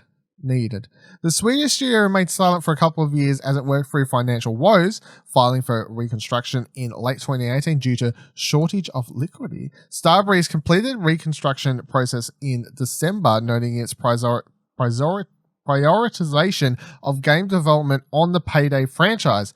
Payday 3 has a tentative 2022 to 2023 release window, and Starbreeze is currently seeking a publisher, according to PC Gamer. So it's currently in development. I find it funny that they buy their franchise to own it from 505, and then they're seeking a publisher. I'm sorry, I shouldn't laugh, but also that's funny. I mean, that's not that crazy. No, it's not crazy, but also I feel like they brought it with the intent of probably trying to make it and then publish it themselves and kind of own the full thing, you know what I mean? Like just do everything themselves, and now they're kind of seeking a publisher again. So it'll be funny if 505 is like, do you want us to publish again? Do you want us to publish Payday 3? I'm down for this. I really like Payday 2. I played a lot of it on PC. Played a little bit on PS4 back in the day when we jumped on it for a little bit, but I mostly played it on PC. I think I've nearly got like 100 hours into it. So I've had a good time with that game. I'd be down for a third one. I think it's super fun. I think if they get it right, they had a bunch of new features, a lot of ways to kind of hook it in to keep people coming back day to day. It'd be really cool and really exciting, and I look forward to finding out what that looks like in a year. Hopefully, maybe still ages away. But yes, I would like to know more. Would like to know more about that one. Ash, did you enjoy a little bit of time with Payday? Yeah, I enjoyed a little bit of time. I feel like I've gotten better at these kind of games. First person shooters since. Yeah. It's Ash's journey as Ash as a first-person player is just an interesting Explosion Network story. Like, you can literally go back and listen to early episodes of our podcast, and it's no, I do not play first-person shooters, full stop. Now it's old mates over here on Apex every fucking night. You know, the world's still like missing everybody standing in front of me, but I'm still playing. It's okay. That takes a while to get out of. I mean, you're better I'd be keen. A lot of people I play with. So. I mean, it'd be good to get another entry in the Payday franchise. I think a bit different. This is the. I feel like this is the kind of the market is in a better place for a game like Payday. Maybe if they make it free to play. I honestly feel like if they put out Payday 3 and they try and charge people for it, people will be like, I ain't paying for that type of game. This is the type of game we get for free, because I feel like that's the change in the way people expect. Yeah, I don't think so. I don't know how you would do that though. I think people pay for that game. Really? I don't think it's free to play. What game does this fit into the free to play model? I just feel like people get so used to your Fortnites and Apexes that becomes the. It's not a battle royale. It's nothing like them. Like it's. I don't think it's gonna be. It might end up on PS like Plus a Rainbow, or like closest to like a Rainbow Six Siege. Yeah, I mean, if you want to compare it to something, I guess it is closer to stretch, a Rainbow Six than a like whatever else. Then yeah. I mean, they could pull it off if you made the characters all unique in some way, and you had to unlock them, and you got skins and that kind of thing. But yeah, well, in Payday 2, it was just there were different characters, and some of them had different perks, but for the most part, it was just cosmetic. Yeah. But then also you had like skill trees that you had to go through and unlock stuff in and stuff like that. Yeah. All right, next one on the list is Two Worlds 3. I never heard of this game before, to be honest. So time elapsed since the announcement was Two Worlds. You've not heard of Two Worlds? No. I've heard of Two Worlds. Okay. I never knew that Two Worlds 3 was announced. I never knew that Two Worlds 3 was announced. Right. Okay. Time elapsed since announcement: 4 years, 28 days. Topware Interactive announced Two Worlds 3 was in the concept stage back in 2016. At the time, it expected development to take 3 years, putting its tentative release date at sometime in 2019. On the brink of 2019, WCCF Tech reached out to Topware for an update. The outlet was told 2 Worlds 3 was still in pre-production and likely 4 to 5 years away, putting its revised release window around 2022 to 2023. So the status of this game is in development. Now, the way you're talking about this game, Kieran, makes it sound like you got something to say about 2 Worlds 2. Because I've never fucking played it. I know of it. Really? So 2 Worlds, the problem with I think it was the original 2 Worlds. It's on Xbox. The 2 Worlds came out on Xbox 360 at the exact same time as the Elder Scrolls Oblivion and got fucking mushed by Elder Scrolls Oblivion. Also, fun fact, you can speedrun this game because at the start of the game, you meet the end boss of the game itself. And it's supposed to be, the story is supposed to be that this end boss destroys you and then you run away and you become stronger and come back to him. You could speedrun this game by luring the boss into the village and the villagers were strong enough to kill him. Lol. And you used to just lead the villagers in and then he would die and you finish the game. Sounds great. Do I get a trophy? You probably get an achievement for it. You get an achievement pop. A Chivo would pop. Yeah. No, it came out on PlayStation 3, so you would have got a trophy. Is this on PS3 as well? Okay, I did not. Is this game on PS3? Oh, no, I'm looking at 2. I don't know about the first one. No, the first one only was 360, I believe. Yeah, but it was just bad, and I'm really surprised that this franchise still lives in any form, and I think they should stop developing it now. Wow. Wow. Based on the first game, the second game you didn't play, I will say, fun fact, they've released a DLC. The most recent DLC came out December 6th, 2019. A DLC for 2 Worlds 2? Yep. Fucking hell. Just stop. Let it die. He's already dead. Yes, Is it though? If they've got enough player base to release DLC for a game. Do they though? There's a lot of DLC for What's this game. Got a decent amount of what DLC is for their this game. concurrent users for fucking? I was just looking on Steam. I like how there's like Steam reviews is like 60 hours not recommended. I love those ones. They're my favorite. See? The ones I believe is like, I play 2 hours. I don't like this game. Okay, I'll believe you. 100 hours? I don't like this game. Okay, I don't know. No, 2 Worlds, I think the only person I ever heard talk about it was... It might have been like fucking Christine Steimer back in the day when I used to listen to... So the peak concurrent players yesterday was 133. It's huge. Honestly? Playtime in the last 2 weeks, an average of 3.5 minutes. What? That's pretty good. In 7 minutes. That's higher than I thought, to be completely honest. That's pretty good for a game that came out in 2010. Yeah, not bad. All right, next game. System Shock 3. Time lapse since announcement 4 years, 4 months, 8 days. System Shock fans have had to practice with patience. The series' third entry wasn't made official until 2015, 16 years after the release of System Shock 2. Things were largely quiet for the next 3 years as Other Side went to work on its biggest project to date. That silence was broken last September when a promising gameplay trailer debuted on IGN. Then in February, Video Games Chronicle reported development was critically behind and the entire System Shock 3 team was no longer employed. However, just this week, as of they wrote this, Larry Cooperman of Night Dive Studios, owner of the System Shock IP, told IGN, quote, Oversight Entertainment has licensed the rights for us to develop System Shock 3. We have not received any notice of communication that would lead us to believe that there has been a change in the stars. So apparently it's still developing the game. That's because nobody's employed there to tell you that they're not working on it anymore. I mean, that's possibly a thing. So for people who don't know, System Shock is Bioshock before Bioshock. And a lot of people who don't like the Bioshock franchise is because they consider the Bioshock franchise kind of this spin-off, more casual version of the System Shock franchise. A lot of people wish they'd just continued making System Shock games. System Shock 2, I know it was like a year or two ago, they put out this like really high definition texture pack for, and then everyone was going crazy about that for a while, all over the PC Reddits and whatever. So that was the thing. But if you've seen the cover up for System Shock 2, even if you haven't, you probably have seen it and you'd recognize it with the face with the green sparks or whatever you want to describe it. The like the motherboard. I don't know how to describe it. Anyway, if you Google System Shock 2, you're probably like, yes, I have seen that image before. I didn't know that's what it was from, Dylan. That's what it's from.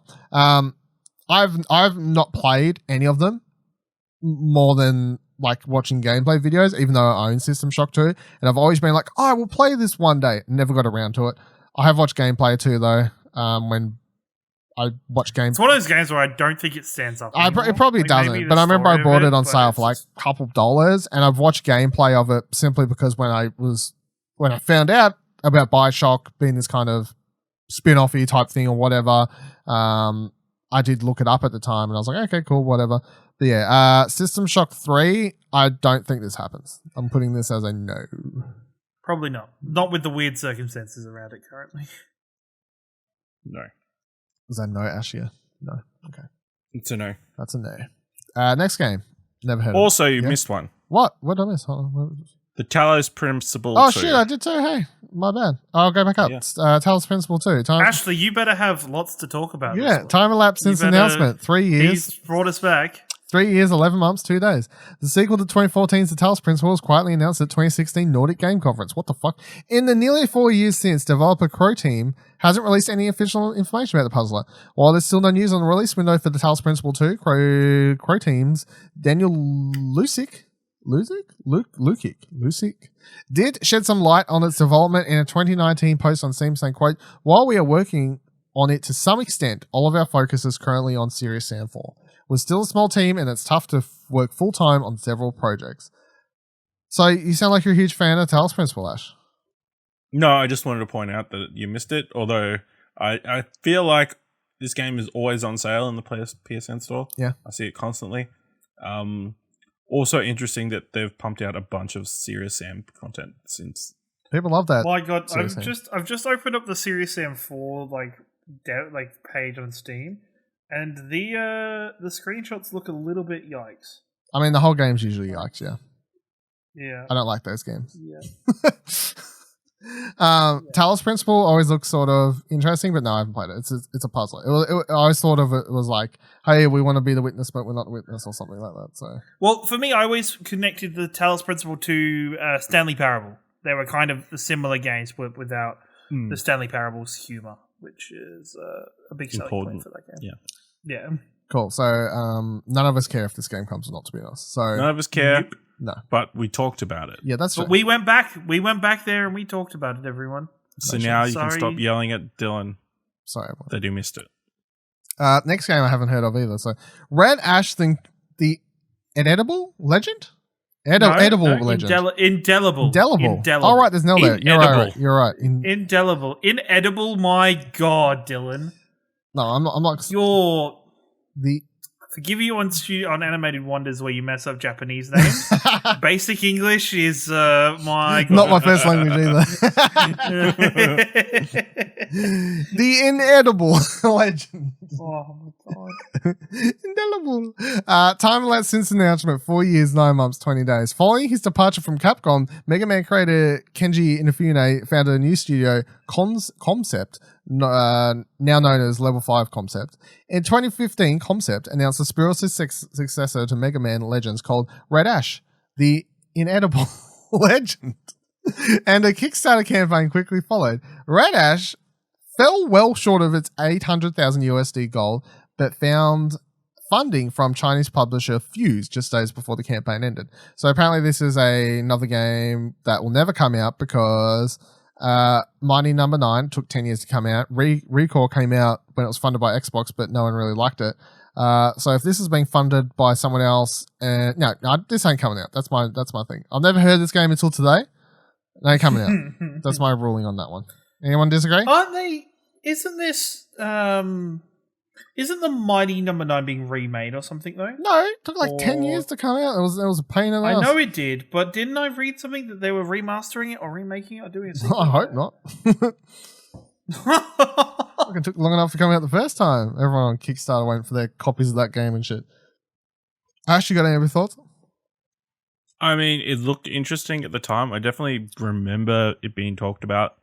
Wow, superior journalist, yeah, right? That's right. Yeah, I mean, it didn't come far off. It was let's see, $814,000 Australian for a $1.2 million goal.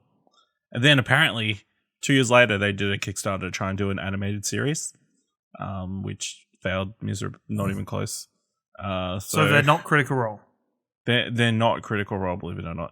Okay. So, I mean, this could come out. I don't know. I feel like Inafune's stock has dropped significantly. Yeah. On the back of Mighty Number 9 and Recall. Yep. Recall, man. Recall, So- the Xbox original game that just is forgotten and nobody cares about. I believe all this. Next game, Wayward Tide. Time lapse since announcement, 5 years, 7 months, 14 days. In 2014, Stardew Valley publisher Chucklefish announced Wayward Tide, an internally developed co-op adventure set on a treacherous archipelago during the golden age Archipelago. of piracy. What's that mean? During the golden age of piracy? Oh, like pirates and shit, I guess. Yeah. Yeah. Like pirate? It's a pirate game. Right. Okay, cool. Chucklefish hasn't provided an official update since that initial announcement. The last communication related to Wayward Tide came 3 years ago from the former Chucklefish dev Molly Carroll on Reddit, who said, quote, "It's been shelved for the moment because of Starbound. You'll hear more about it once Starbound is finished." Carroll has since moved on to Valve, and Starbound was released 3.5 years ago.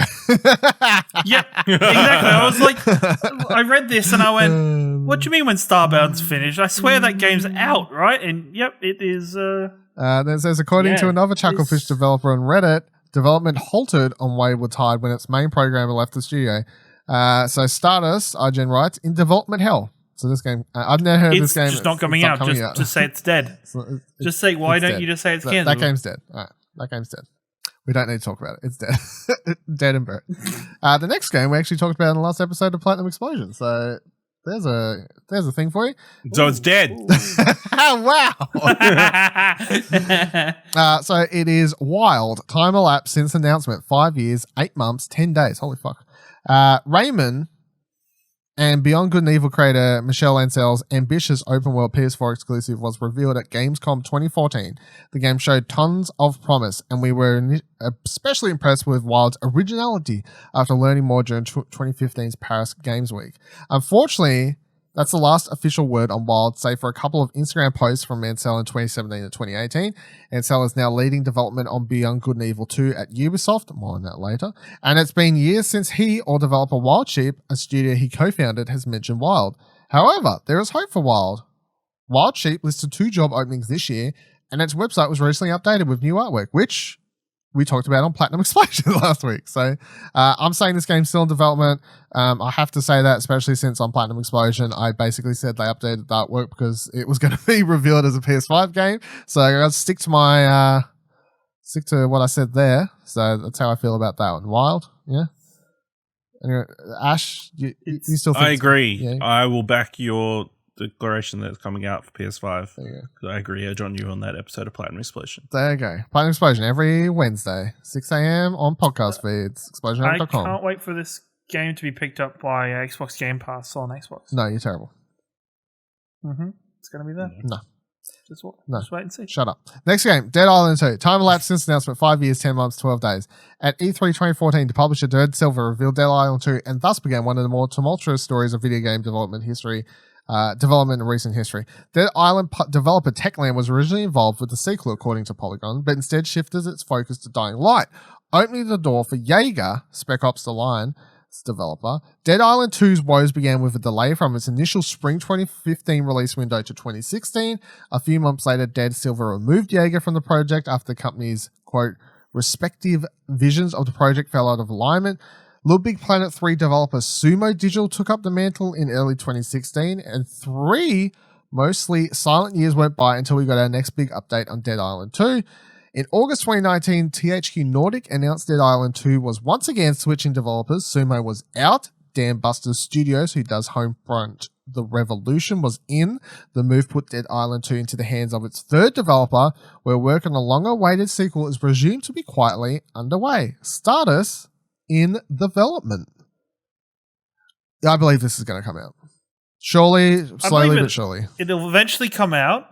it's going to be in the hail of THQ Nordic releases that we're all waiting for. That's going to eventually come someday. We've been waiting for many years. They just announced a release date for SpongeBob, so they've got a game coming.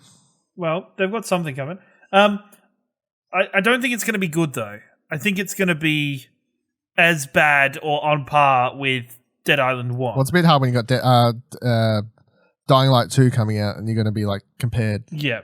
And their priorities, they released the Dead Island MOBA before this game. And I always remember Dead Island because Steam, they, for some reason or somehow, they uploaded the Xbox copy of Dead Island onto Steam. So all of the key commands and everything on the screen would show you the Xbox controls. It wouldn't show you a mouse and keyboard. It's still played, I guess. It's still played, but it was very amusing to try and figure out what the controls were during that game. That's funny. Interesting. Ash, do you have anything to say on Dying Light 2?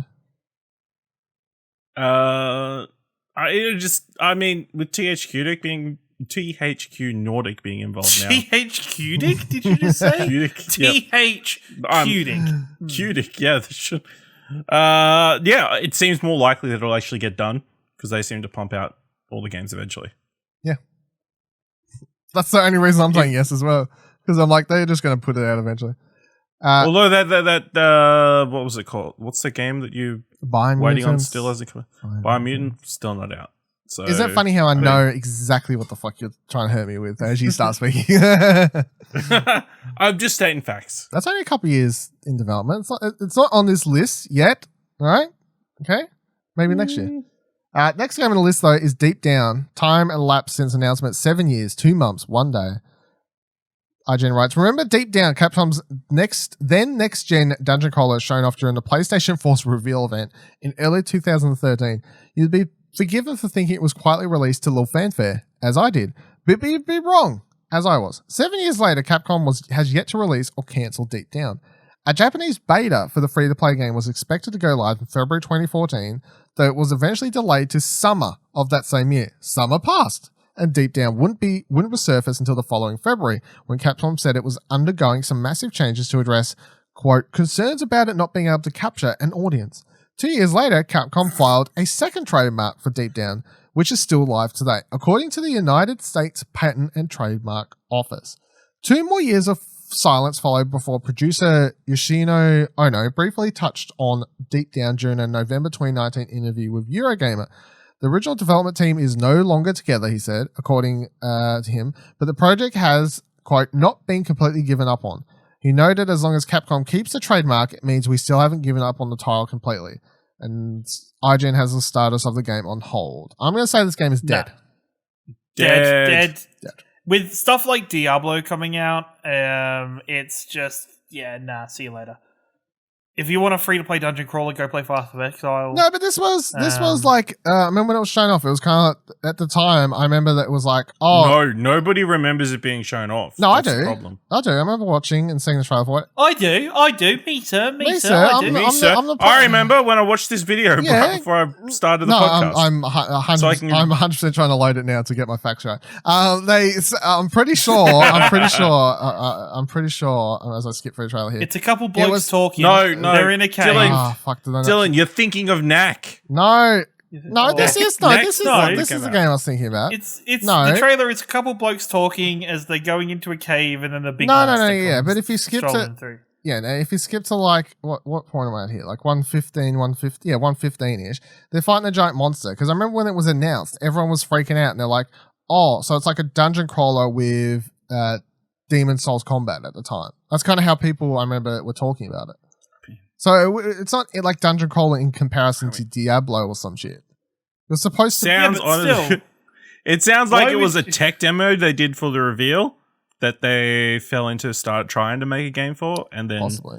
Also, why would they want somebody else to try, like another studio, to try and do Dark Souls style freaking combat and stuff? I don't know if that's actually what it was, but I remember that's what everyone. It's what it looks like. It, like flat out find out it looks like even like the little UI they have in the bottom right hand corner looks totally Dark Souls. Yeah. See, that's what I was going to say, and then I was trying to cover my ass by watching the trailer at the same time to make sure I wasn't lying. But you're right. You did catch me out. That's right. I was fact checking on the go. How dare I? No, I didn't. To be completely honest, I didn't even get this far in the article before I put it in the show notes. I don't even know what's coming up. I only got like I only read like the first 5 games. I was like, this is a good idea. Let's go. So next game is where the fuck am I? I got lost here. Deep down. Just Star Citizen. Time lapse since announced 7 years, 6 months, 12 days. And then I've got an asterisk here that says, unlike other entries on the list, Star Citizen is playable. It's available for $45 USD, though it remains in alpha with no time for a full release. So no game on this list has more convoluted development story than Star Citizen. Since its initial crowdfunding campaign was launched in 2012, the ambitious project from longtime gamer and filmmaker Chris Roberts has raised over $275 million USD from 2.5 million backers, plus an additional 46 million in private funding, according to the Star Citizen website. It's by far the most successful video game crowdfunding campaign of all time. Despite those resources and 7.5 years of development time, Star Citizen has still not been released. In fact, it's not even moved into beta. The current version is labeled Alpha 3.8. Worse yet, according to Forbes, Roberts has stopped trying to guess when it will be released. In 2015, Roberts revealed a star-studded cast for Star Citizen's standalone single-player component, Squadron 42. The first of its 3 episodes were expected to be released that fall, but ultimately delayed a year. A year later, it was delayed again. The game is yet to be released, and its date continues to shift. The beta for Squadron 42 was most recently moved from Q2 to Q3 2020 as of March 6th. Not one of the first episode's 28 chapters has been completed, according to the developer's roadmap. Status, IGN has it down as perpetually in development. Kieran, do you care about Star Citizen? Since it's I used to care PC about game? Star Citizen. Yeah. So when I had a friend who was massively interested in this game when the Kickstarter was first released, and we had a lot of conversation about it. This game sounded like the dream for video games. It did. Like, this game sounded amazing, completely amazing, to the point where I was very tempted to spend a couple $100 USD on the game and on the Kickstarter, because I don't know how much you two know about the Kickstarter, but the Kickstarter was built on this process of the more money you spent on the Kickstarter, the different and bigger variety of ship that you got when the game eventually launched. So the people who spent thousands and thousands of dollars would get star cruisers and massive ships, and then there would be a different tier of ship for whatever money you spent. So I was considering the ship I was looking at was like $300 USD, that I was like, man, well, yeah, if I buy this, it means... just to pause for a sec, because I'm like, maybe I feel like this game should be known by most people. I guess maybe some people don't. But the whole setup for Star Citizen was basically, as you just said, like the dream video game in which you could literally set up your ship, have a crew, fly around, do missions. There would be like these cities being run by players and AI, and it was basically Skyrim or Elder Scrolls on acid online, an MMO crossed with fucking Mash with Eve Online. Yeah, like Eve Online. Like Eve Online, but with like a Skyrim RPG. Yeah, not just like the text elements of Eve Online, but actually like, playing it. I remember the dream of like having like all your friends and having one friend that has a massive Star Cruiser, and all your friends would be docking their ships onto that Star Cruiser and working together on stuff, like engaging in massive battles where your Star Cruiser would like fly into the battle and everybody would launch their ships out of it and start attacking and stuff like that. There's even rumors of stuff like, well, if you don't buy into the game now, when you eventually do, you're going to have to like work for other people on their ships to earn money to start buying your own ships. And it was different. Like, you would have to be, depending on what ship you bought would be what kind of your role would be. You could be just a smuggler.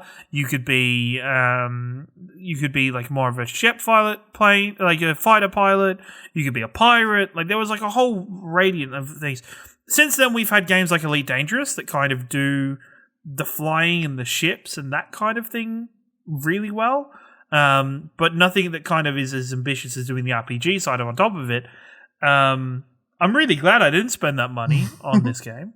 I remember like my friend talking about it because my friend had dropped a large amount of money on this game, and every year or every couple of months, every now and then he'd be like, "Oh, have you seen? They've recently released this little client where you can go and walk around your ship and have a look in your ship and see what's going on."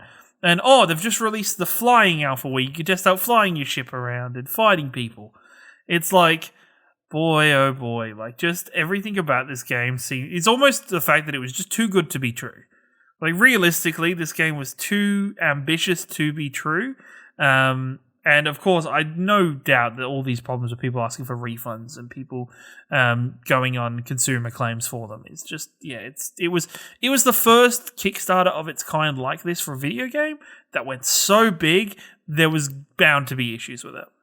Yeah, I just feel like the game is eventually going to release at least into early access or some form like that, and it's just going to be a big disappointment because it's not going to be the thing that everyone dreamed it was going to be, which is the massive video game dream world where you can kind of do whatever you want in space and role play and do whatever the hell you want. And like I think it's going to have to come out eventually because you can't protect.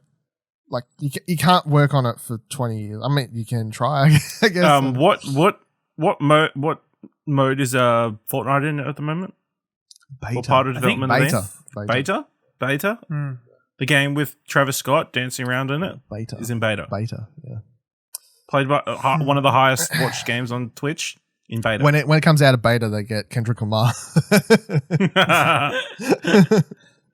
That's where they're going to hold the 2021 Oscars. Maybe in Fortnite. I mean, like Mark Hamill's done stuff for this game.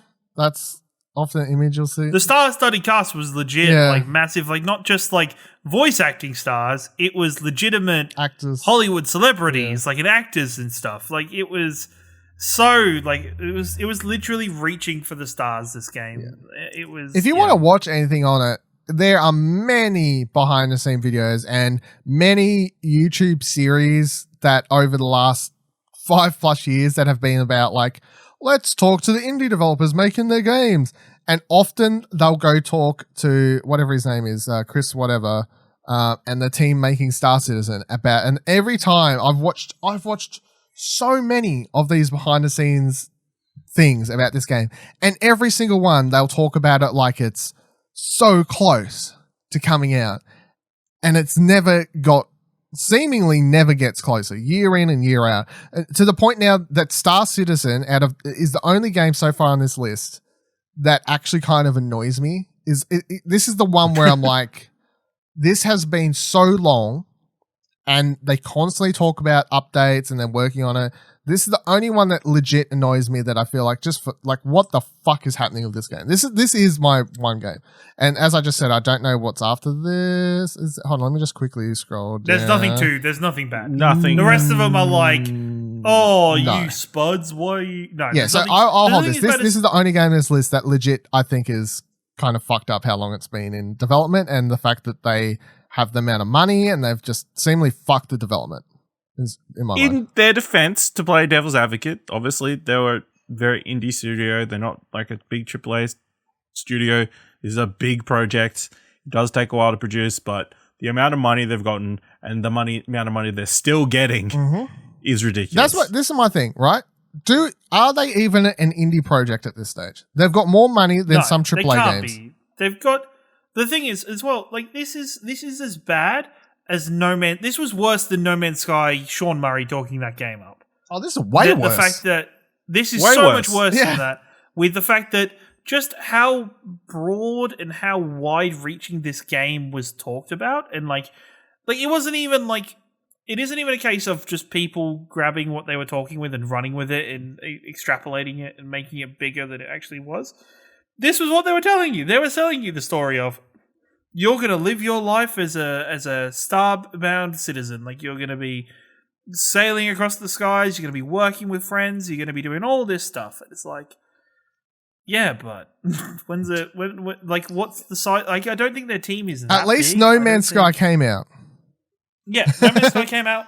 It got shat on for a period of time, and then they fixed the game. 2 years later, they added the stuff that everyone was pissed wasn't in there originally. So, and more so. So, like, we got there eventually. With they're trying to avoid that shit on period, but I feel like it's going to end up being an incredibly niche game, like EVE Online, where it's going to be near impossible for new players to get into. Maybe. I will say, maybe not. I love hearing about stories from EVE Online.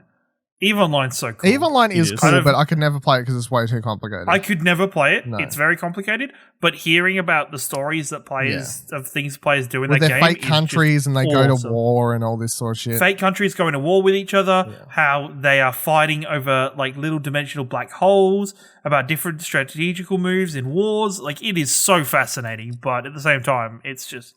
Yeah, I wanted to get into EVE Online at some point, and I thought that PS3 shooter was my way in, but then that didn't pan out. What the fuck was that called? I can't even remember. But they did a spin-off first-person online shooter. Didn't they also do like a VR like flight game for They EVE? did something recently. PSVR came out. Maybe they did. I don't know. I think they did because I think it was one of the big things that people were like, oh wow, that's EVE Online with a flight simulator. Like. There is something. I know the name, like I can picture it, but I haven't looked into it. No, really. But there was that first-person shooter thing, the multiplayer one that was like supposedly that would like what you did in that tied into EVE Online. I remember that was a PS3 game, and it didn't. I can't remember. It didn't pan out though, but it wasn't. EVE Valkyrie. EVE Valkyrie was the VR game. Yep. Anyway, I'll move on. So, Star Citizen isn't ever coming out. I'm sorry, everyone. As much as I would like it to, but no. Hellraid's next game. I've not heard of this. Have I? No, I have not heard of this. I don't think so. Hellraid. Time elapsed since announcement. 7 years, 7 months, 26 days. Hellraid was first revealed as Project Hell in August 2012. Fuck, that's ages ago. By developer Techland, Dead Island, Dying Light. The co-op slasher was initially announced for last-gen consoles before development moved... Can I just pause for a second and point out how funny it is to read? Was initially announced for last-gen consoles in a world when we're about to enter... next gen, and then it'll be 2 gens ago if you redo the sentence. Anyway, before development moved to PS4 and Xbox One in 2014, a year later, Techland announced Hellraid was on hold as the build wasn't meeting internal expectations. They said, quote, "We decided the best course of action would be to send it back to the drawing board and invent our dark fantasy title anew. However, the studio ultimately decided to shift its resources to expanding Dying Light and has been who wrote this? A fucking British person? Has been mum on Hellraid since. That is until today, when Techland senior level designer Matt Maddows? No, I know. Yeah, get the fuck. I ain't even trying. So the senior level designer released the following statement to IGN, saying, quote, "Bringing what was best about the Dead Island gameplay into a dark fantasy world was something we've always wanted to do. Hellraid was being developed parallelly to Dying Light by a much smaller team. Our expectations for the project were different than the shape of the game it was. At one point, it became clear we have to shift our focus and prioritize Dying Light, especially after its launch. We weren't expecting for Dying Light to become as big as it did, and in order to constantly develop the game and work on the following Dying Light's expansion, we had to regroup and put Hellraid on hold." So apparently the game is on hold, Hellraid. Which the last time, and then it was already spoke about like 5 years ago in 2015, and they said definitely not dead. And I quickly googled gameplay, and I got to be honest, it is quite old looking gameplay, so it's hard to judge. But yeah, it is literally just Dead Island's type of first person melee combat, but in a medieval fantasy setting. So they're fighting in the gameplay they're fighting skeletons with a sword, but not like Skyrim-ish, like more, like Dying Light's melee combat's actually decent. Yeah. And where Skyrim is, you'll sometimes just hit an enemy 10 miles across the side of their skull and somehow it'll hit them even though it doesn't actually hit them. Whereas this actually is proper melee combat. So, and I guess that could be cool as a pitch. Like imagine Dying Light's melee combat, but with fantasy. I don't think this game comes out. I don't think this comes out. I think especially if Dying Light 2 is a massive success, then I think they kind of just dug their hole into working on the Like- franchise inevitably. Especially considering they initially put it more on hold when they were working on the Dying Light expansion following, which that expansion was huge. Like, that was as big as the main game. Yes. And like it was massive with the work they did on it. I would presume that they're going to do the same thing for Dying Light 2. So Yeah, so I think they just stuck on that franchise. Right? They dug themselves a good/bad hole. As cool as this gameplay kind of looks, as it could be like not a bad thing, but yeah. I mean, it's not a bad situation to be Especially in where when- you're like, one of my franchises is so successful that we don't have the time to work on another successful especially franchise. when this is the second game that Techland has on this list. Yeah, they were. Because they had Dead Island 2 as well. Like, it's just a case of... Yeah, I think they were throwing a lot of Bad things at a luck. board, and Dead Island was the one that stuck the most, apparently. So, Yeah. I mean, you'll do it. Dying Light. Next game, Routine. I don't know what this is either.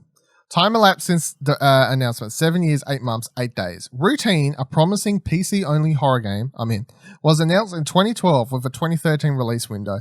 Though it missed that window, developer Luna Software remained active on its blog at the time, assuring fans progress was being made.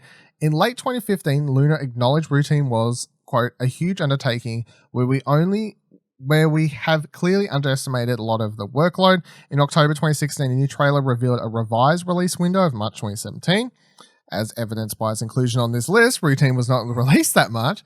Instead, Luna published another blog post explaining one of the two paths, i.e. endings, was just not as strong as the other. These final tweaks would take more than a month or two, the dev wrote. That's the last time Luna Software posted to its website or social media pages. The studio's only communication since then came in the 2018 statement to Vaas, in which the developer said it's still working on Routine and planned on sharing more info when the game is at least 99% complete, as we don't want to miss a release date again. Another 2 years have passed since that statement was released, and there's no indication on if development has progressed. Status in development hell. So they did have a teaser in the article here that I quickly clicked on, and to be honest, it's hard to judge off a quick teaser, but it just kind of looks like a stereotypical The thing is, horror right, game. since this game was announced and talked about, we've had games like Alien Isolation Outlast? and Prey.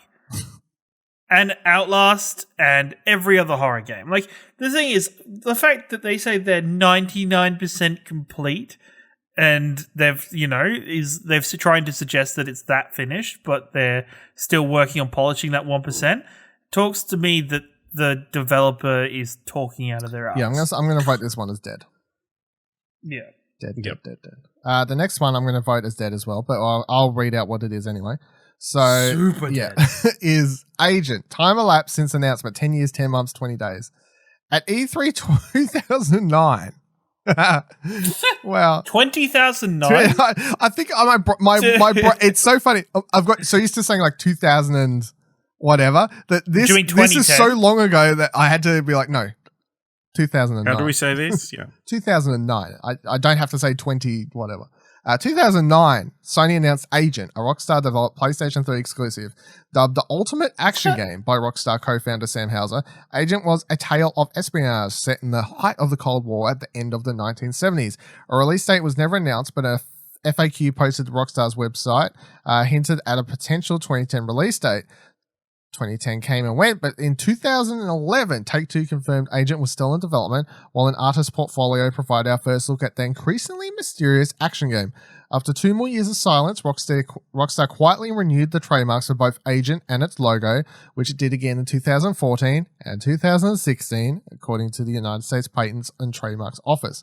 In 2018, nearly a decade after the announcement, Rockstar officially abandoned the Agent trademark.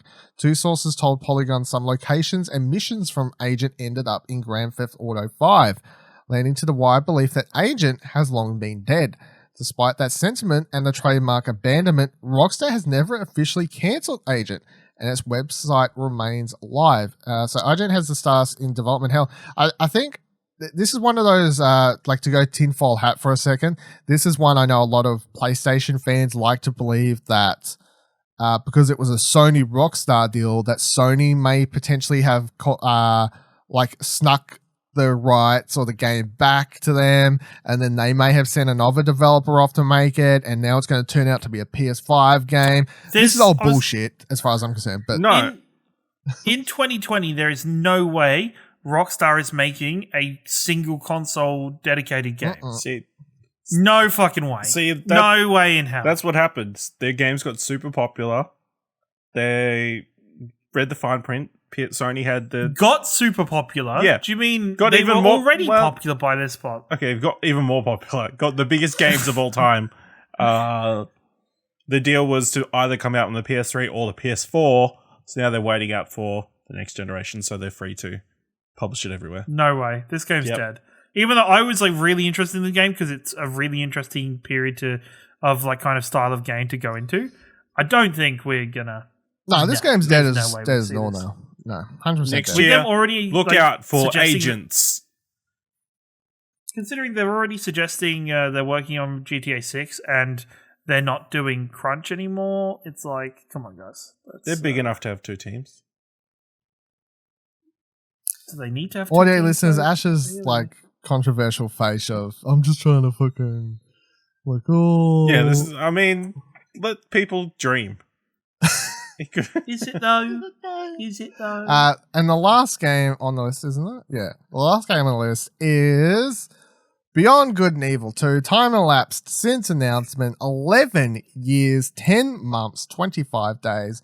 In 2008, Ubisoft showed off a beautiful trailer for Beyond Good and Evil creators Michelle Ansell's follow-up, possibly gameplay footage leaked the following May, and in early 2010, Ubisoft confirmed that IGN the sequel was still in development. The company provided a similar update the following year, adding Beyond Good and Evil 2 would not ship on the then current generation of consoles. Ansell later told IGN, quote, it was too challenging to put Beyond Good and Evil 2 on Xbox 360 and PlayStation 3. Development was still active in 2012, though Ansell's need to juggle its development alongside that of Rayman Legends was slowing the process, said Ubisoft CEO Yves Guillemot. I can never remember how to say his name. I think it's Vaas. I think what you said. I don't know. You anyway. got it right this time. Yves? Yeah, I don't know. While it has Yves. Yves. It's Yves. I'm sorry. France. While it has no information to share, Ubisoft again confirmed the game was being worked on in 2014, and Ansell reiterated this point in early 2016, but after 8 years of waiting, fans' enthusiasm waned, and its place grew skepticism. Hope was reborn later that year when Ansell posted character art of Mamago and confirmed Beyond Good and Evil 2 was in pre-production. The sequel was officially confirmed by Ubisoft 2 days later ahead of its big unveiling at E3 2017. Since then, Ubisoft has been more transparent about the state of Beyond Good and Evil 2, occasionally providing updates such as new gameplay details and concept art. There's still no release detail for Beyond Good and Evil 2. All we know is it won't be released during Ubisoft's current fiscal year, which ends on March 31st, 2021. Best case scenario, Ubisoft releases Beyond Good and Evil 2 later in 2021, 13 years after its original 2018 release date. So that IGN has the status of the game down in development. I think you can't argue that the game's in development because they actually do, they do development. They get on Twitch and they literally do developer live streams, and they have been very open about being like, here's something we've worked on recently, and they literally just show you, like, here's like a new mechanic that we've been doing. Like, the game's been worked on, they're showing. Whether the game's been worked on heavily or sort of slowly doesn't matter to the fact that the game is being worked on, full stop. So yeah, it's in development. You can see this is like the last one on the list. This is the biggest written piece, and it's got the longest timeline. But I don't think this game is the worst game on this list. Well, this was an interesting one because it kind of was announced, and then there's a period of like people being like, does this, doesn't this, blah, blah, blah, and then it disappears for years. And then they officially sort of reveal it officially in 2017. So it's not like, if you're thinking about 2017, it doesn't seem that long ago. But if you're thinking about 2008, it does seem like long ago. So it depends where your like recollection for how long you have heard about this game is, you know? So I guess it depends on the person. Also, I'm the only person here that cares about this game, right? No one, like, that's the thing. No, I care. I care. It's not like a beloved childhood game for me, but I still enjoyed Beyond Good and Evil. I think I tried to replay it, try and play it like a couple years ago. I didn't get too far into it. But, I'm pretty committed to going back and replaying it when I know, like a It's coming. rougher estimate for when 2's coming. I remember when they announced this, I nearly did it then, but I was like, no, I'll fucking wait. It's fine, whatever. Because I played it with my at the time girlfriend, all touchy subject, when it released on PS3. They released the HD remaster thing on PS3, and I did the whole here's a game I really like. We should play it together. Well, when you want to replay it, I think it's on Game Pass. Is it? Yeah, I think it's on Game Pass. Man, it's a good game. Yeah, have you played? You haven't played this, have you, Ash? No, I haven't. Do you know what it is? I care that you care. Do you know what it is? Like the general. Yeah, it's a action adventure game with taking photos Yeah, I was about to say the And photos is like the driving key element, I hovercraft. guess. with the pig Yeah, with the pig. and a girl called Jade, Her name's Jade. Boom. and she's going to be the bad guy in this one, apparently. Maybe. What? I've seen the trailers. She looks like the bad guy. All right. I think it was that E3 was so fucking good. Just as a side note, I know this is a longish episode, everyone, but that E3, oh my god, what a good E3! I remember when I used to be excited about video games. It was then, you know. Yeah. Great games. Anthem. Battlefront 2. You know what made that Yeah. E3 better? You know what that made Skull that and E3 better? Bones. You were at my house. No. No, Or was that 2018? you keep saying was at your house at E3, but was at your house for. For Paris For Games. Paris Games Games Week. Week. Fuck. That's disappointing. It's like the second or third time That's you've been like, Yeah. it was E3, and we've had to be like, Kieran, it was not No. E3. Leave me alone, everybody. I'm It was literally totally looking E3. at the footage of you being PAX- at your own place. PAX is 20 it happens in June, right? Yeah, yeah. PAX happens in June. Yeah, PAX East. Yeah, you can find my reaction to Beyond Good and Evil 2 being revealed, I think, right? We recorded that? No? Yes? Yeah, we did. We did! There you go! Yeah, we recorded it at my house. Yeah. You have to look for Explosion Network Reacts. Oh, is it on that channel? It's on that channel that There we you go. had briefly. We should really amalgamate those channels, right? That's so much effort. And that's just going to annoy a bunch of people by having like 50 videos pop up. Why do I want to watch them react to E3 2017? Get the hell out of here. Don't want to watch this shit. I mean, I would. Memories. I'll probably rewatch it after this. Ash is a very sentimental person I've come to learn, you know? He's No, I just want to see 49 years Dylan of get life, like- excited and see the joy that we never see out of him again. yeah, side note, so here's the other, I'll wrap up this episode in a second, I promise. But, so, I had this topic, because I was trying to think of a main topic. So I had this article saved from early in the week. I was like, this would make an interesting main topic. My other main topic was going to be based off something I thought of when I was driving home yesterday, which was, I was going to set the topic as, when was the last time you were really in love with a video game? And I was like, and I didn't end up picking it, because I'm like, Kieran's just going to be like Overwatch. Actually, you'll say Apex? No. Would you? You wouldn't say Apex, would you? I don't know I'd if say I'm like in love you. with Apex. You weren't in Maybe love like with it. Spider-Man. You reckon Spider-Man? Yeah. So we've just said, what about you, Ash? What about you, I Dylan? Let's do don't the know. short I form don't know. version. That's the thing. I I can't. don't know. I legit was trying to think. Would it be League? Would it be League? No, Have you loved There'd the be game? something after that, but I wouldn't know what the lockdown, what the thing is. You didn't want to put a ring on it. Yeah. Yeah, I didn't want to put a ring on it. I definitely wouldn't say I was ever in love with League. It was kind of like it was holding me hostage. It was the Stockholm thing. Yeah, and like I enjoy playing Apex a lot, but it's not like I want to set a picture of it as my Facebook banner. Love, you know what I mean? Like there's, Who wants to do that? yeah, all right, Mr. Bellborn on Twitter, DP. Yeah, I know. I was trying to think of that. So because I couldn't think of the answer myself, I think I ended up picking this topic, I guess. Anyway, I'll do it for this week's episode. It's been a fun one. It's been an interesting one. I hope you've all enjoyed listening to the episode. You can find all of our Twitters on the Twitters by heading to explosionnetwork.com/Twitter. You can let us know what you thought of the episode or email in questions and or ideas for following weeks. You can answer this week's question, which is what was the last game you was in love with? What was the last game you was in love with? Was it Overwatch? Was it Spider-Man? Was it 50 Cent Blood in the Sand? That was the most out there thing. My brain literally was like... Was it Two Worlds 2?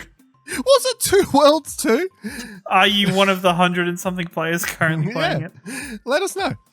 So until then, we'll see you here next week. Same time, same couch. Bye.